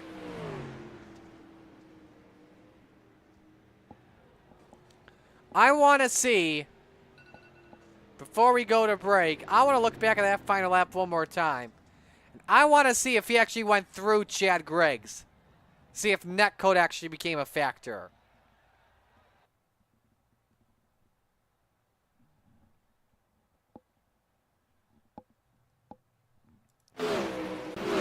Let's see here. He did go through him. So there was some netcode there. Step aside, go to break. When we come back, showtime on the Coast to Coast Racing Network.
Warm-ups finishing up here as Tyler Wilson is the quickest in a 16:51. Blake Chapman second, 16:50-16 with Keith Jackson and Isaac Salas right away fifth at 16:58.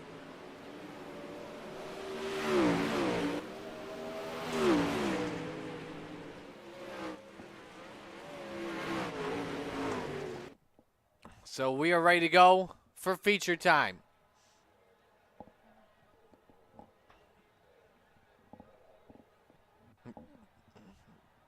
Here at the Port Royal Speedway, let's meet the field and give you your RSN trackside starting lineup.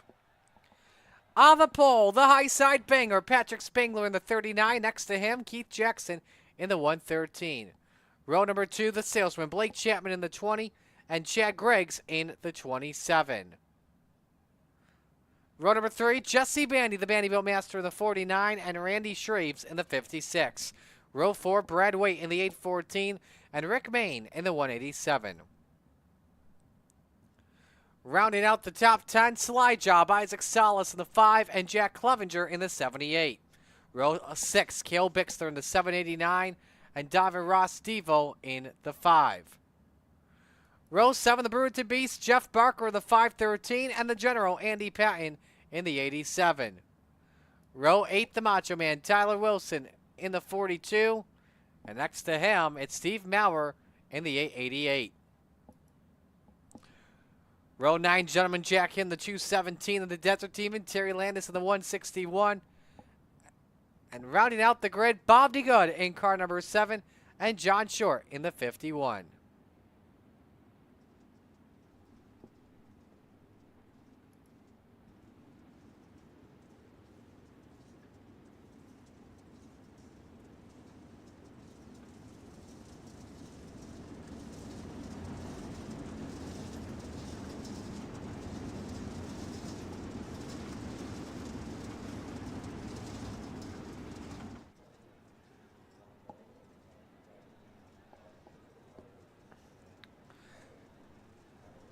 Picks to win here this evening. I am going to go with Keith Jackson over Patrick Spangler.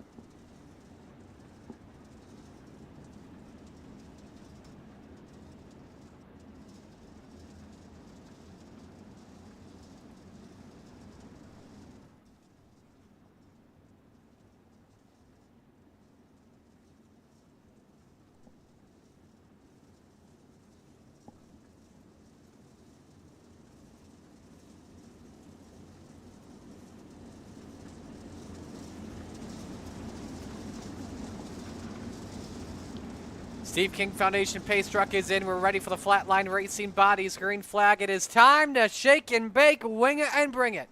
Because where else would you rather be than right here, right now, from coast to coast? Spangler and Jackson bring us to green. It's showtime at the Speed Palace.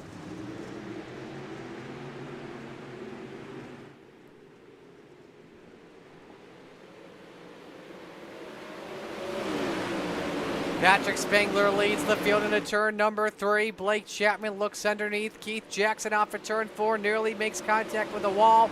Lap 1 led by Spangler, way too close to call for P2. Here comes the salesman, tried low on Patrick Spangler, doesn't work. Jackson with the preferred line off for turn number 4, can't get second though there. Shreves is 4th, Jesse Bandy rounds out the top 5.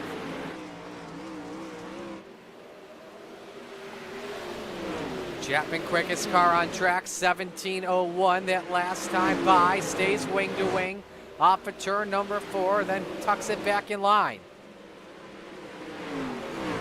Rolling downstairs right next to the wall as Keith Jackson actually tapped it off at turn number 2. Tapped out Blake Chapman to a slight advantage. Stays side by side. Meanwhile, behind them, good battle on position. Jesse Bandy, Brad Waite, Rick Main for the 5th spot. Right on board with Waite, who nearly got the win last week at Knoxville. Looking for his first career win ever in Renegades. Meanwhile, Patrick Spangler, quickest guy on track with a 16:95. Still watching that battle for P2. Jackson better on corner exit. Chapman good on corner entry. Now's the time for Chapman to maybe switch to the top. We'll have to see. Mid-pack here for 9th. Andy Patton, Donovan Ross. Look at this mess off for turn 2. And it doesn't pay off well for 1 man, 2 men actually. 3 men instead. Salas, Wilson, and the front end by Tyler Wilson. Caught that opening. First yellow flag waves here on lap number 8.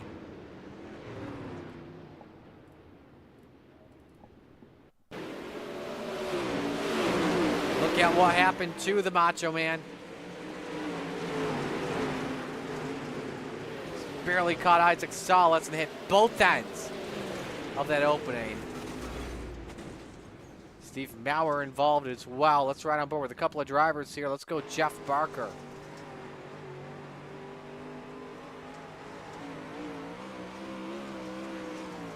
Bam! Arca breaks Isaac Salas.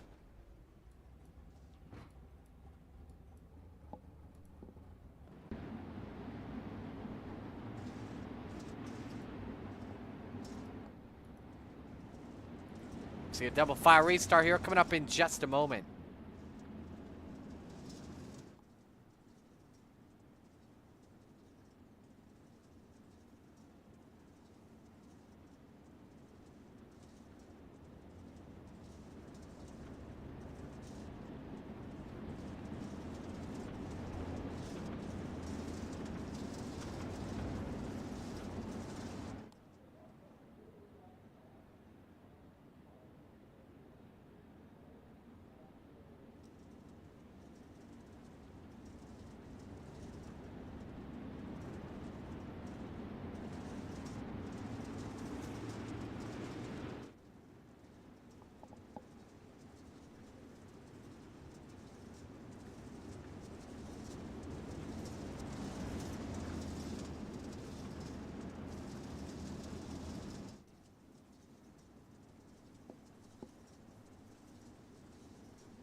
So here we go for the restart. Spangler and Jackson, row 1. Chapman Shreves, row 2. Bandy rounds out the top 5. Spangler fires back to green, a fifth of the way through here at the port.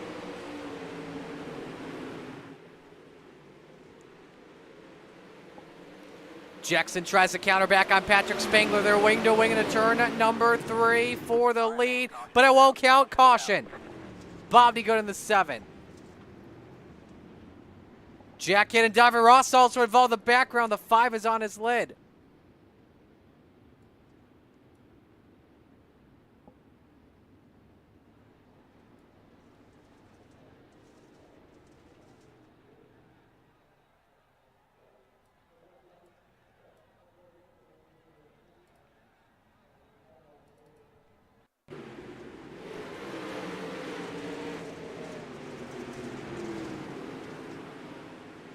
Wow.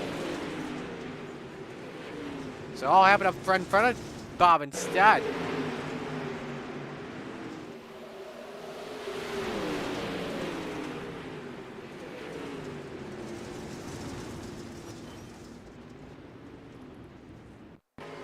Remember where Donovan.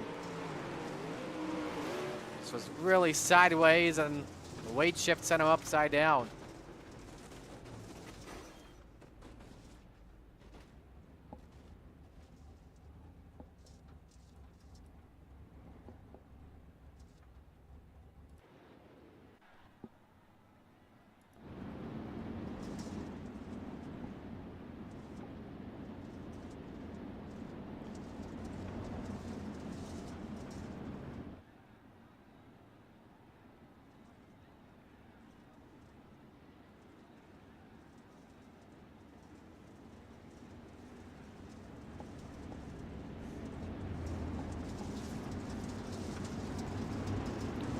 Lights are off. Coming green next time by.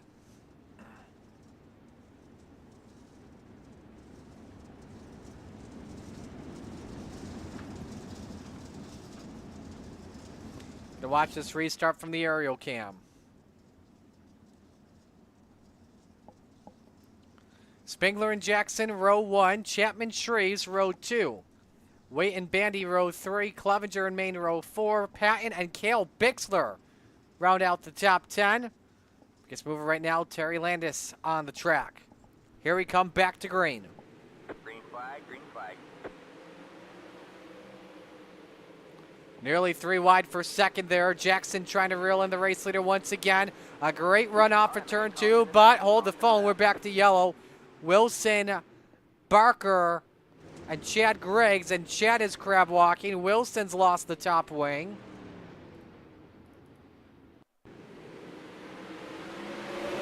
Watch that outside row. Barker, then Griggs, then Wilson.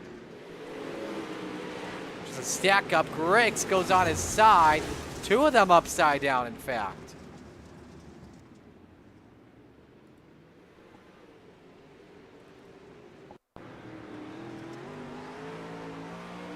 Right over, we'll run over with all three of them.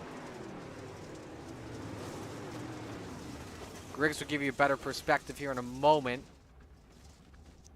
Let's watch him.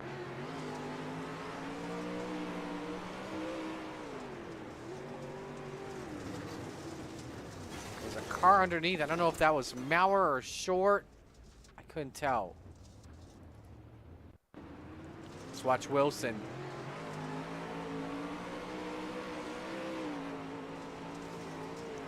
Actually, it was nothing above him. It was too good, but he had nothing to do with that accident.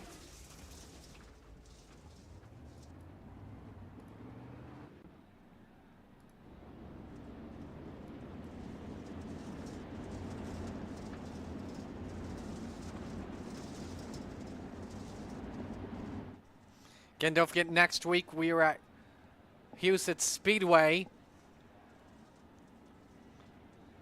for what will be definitely a very good show. 7 o'clock with the 358s, then Rebels and Renegades on the Coast to Coast Racing Network.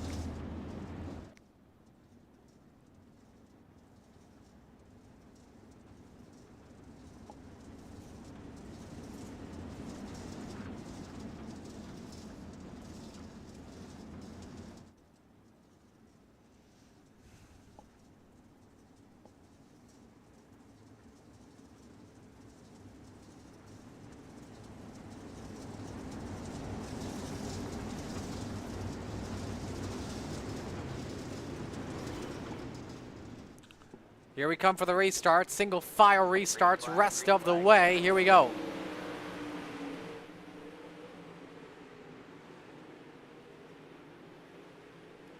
So Spengler holds serve. Jackson trying to catch him. Got a good feeling the single file restart was not what Jackson wanted because he could stay up close. But now the gap is a little bit wider compared to the last restart. Chapman third. Best battle on track for fourth. Brad Waite and Randy Shreves. Way up the hill. He's got the spot over Randy Shreves. And both Main and Vandy approaching the 56 car. Let's go to the 5-lap average here for the first time tonight.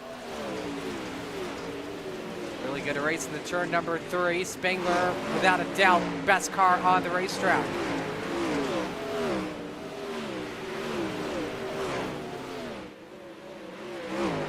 Trying low there. Vandy wants the exit off of turn 2 on the 56.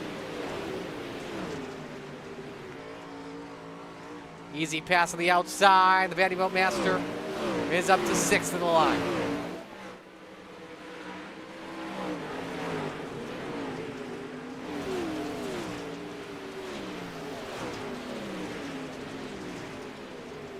Jerry Landis, meanwhile, has jumped to the pits. He's done for the night. Shreves trying to catch him. Let's go back up to the front. We have 20 laps to go at the line. Keith Jackson staying there on Patrick Spengler. The gap at 0.3 of a second. Leaders actually approaching lap traffic for the first time tonight. Tyler Wilson, victim number 1. And it's Bob DeGood in the 7th. To watch that pretty closely here when the time comes. So it changes well for 11th. John Short past Jack Hitt. Here we go for the lead. Spengler got held up. Same with Jackson. Barely slips past Bob DeGood. The 113 trying to use him as a pick. Now here comes Jackson, high, wide, and handsome. Tyler Wilson trying to get his teammate back out in front, but does not. He's respectful. Lets the top 3 pass. Jackson takes advantage and goes to the point. Yeah, they caught up to the lap cars quicker than I thought. Here's a look. DeGood slid low. Spengler got held up. Then look at that. Wow. How close can you get? That was between taking the lead if that any closer, and Jackson is done for the night.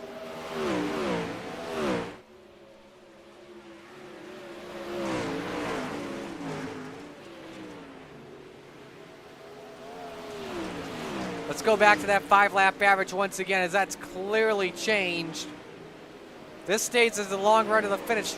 Maybe Blake Chapman, he's 1.1 back, but likely will need a yellow flag. Spangler still trying to reel in your race leader.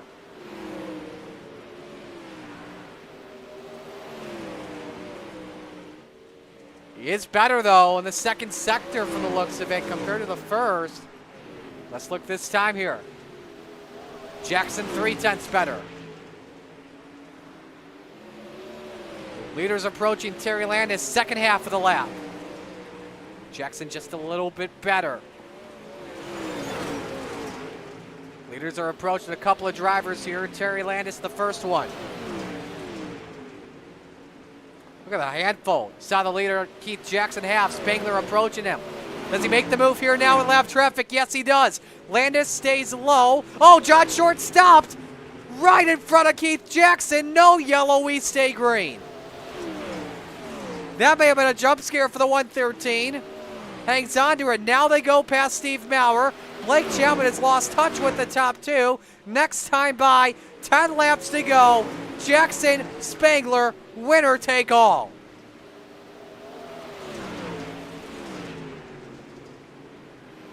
It's all going to come down to who can maneuver through lap traffic better. Leaders are approaching Bob D. Good once again. Let's ride on board with the 39 car here.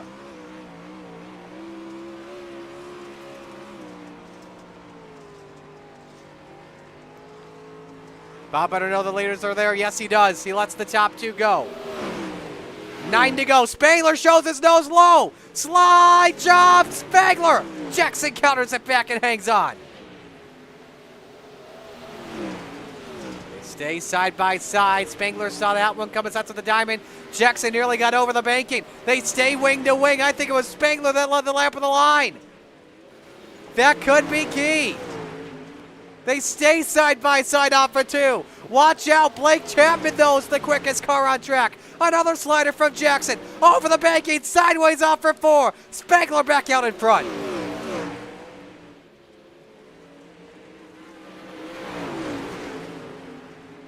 Next car, Gil Bixler in the 789. And it is now a 3-car battle for the win. 4 tenths separate the top three. 2 tenths off of each driver. With 6 laps to go, each driver hanging on for their damn lives. Man, look at that. Big handful from Jackson. That allows Spangler to pull away. And now Blake Chapman's got a chance at the runner-up spot.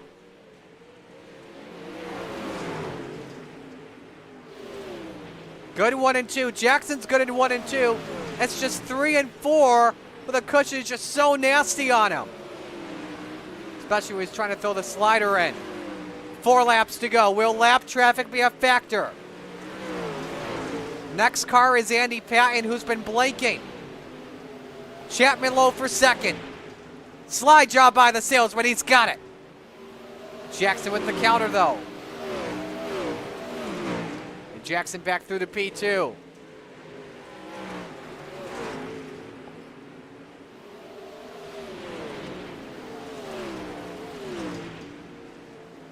Spangler approaching Andy Patton. The 87 gives him the lane, and the afterburners are turned on with 2 laps to go. A 1-second lead for the high side banger. John Short slows him up, though.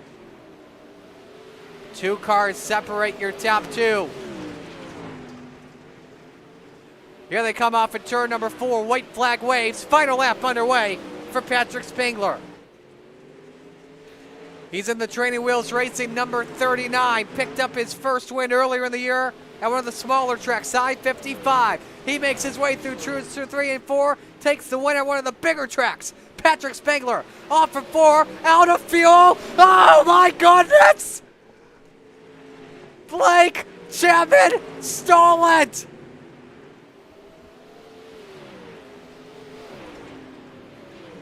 Port Royal, baby! with Spangler out of fuel. Oh my goodness. Good to the last drop, but a spot short.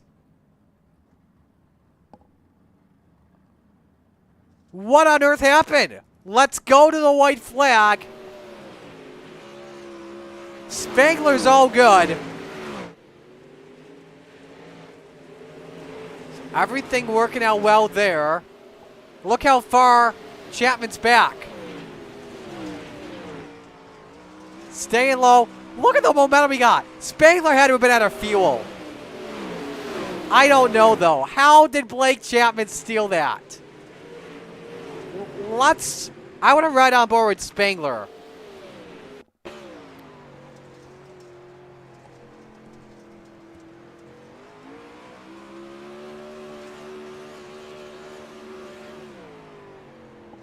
He had throttle.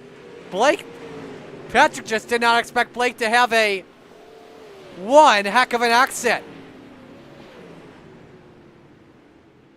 That is absolutely insane. Let's make sure iRacing timing is correct here. And it is. Chapman, this time by a quarter. No, by 0.03 of a second.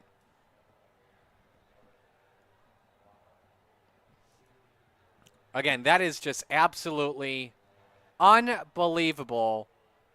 And give credit to the drivers for that long run. We had, I think, probably like 3 yellows in that race, too, in the span of a lap. After that final yellow, they put on a heck of a long run. Only 9 cars finished on the lead lap.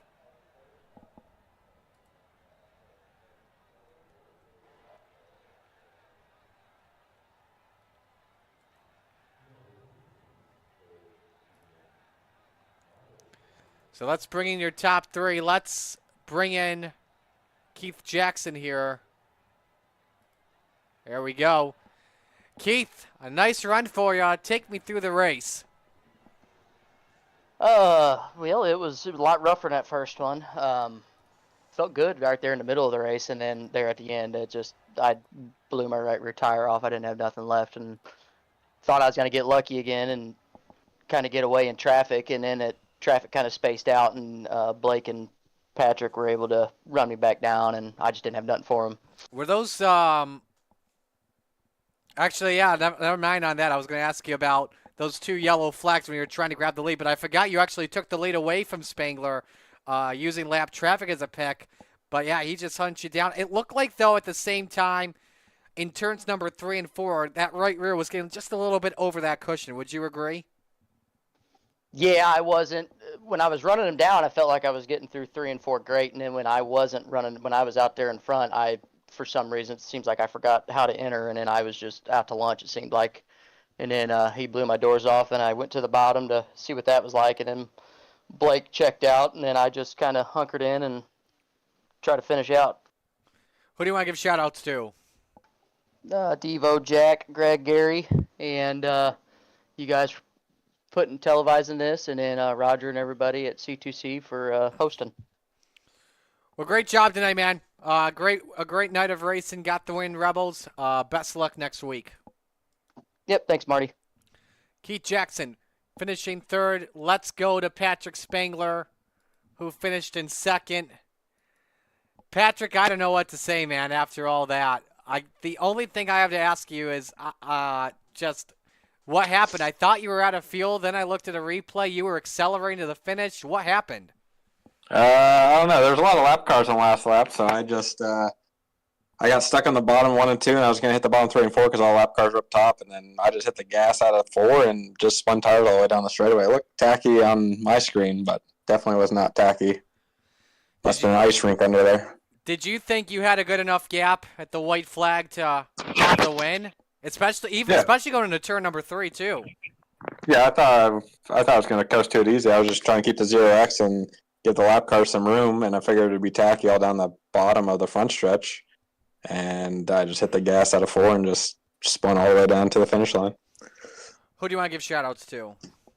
Shout out to you for the awesome broadcast each week, Roger for running the league, shout out to Keith Jackson there. That was fun. Racing their slide jobs back and forth. You don't get too many where you have to deal with that many lap cars, and it makes it fun. A lot better than 13 caution races. So that was a blast. Train Wheels Racing and Finish Line Designs for the rep. Alrighty, man. Well, great job tonight. Best of luck next week. Thanks. Let's go to your winner, the salesman, Blake Chapman. Blake, how the hell did you pull that off? I thought you were beat at the white flag.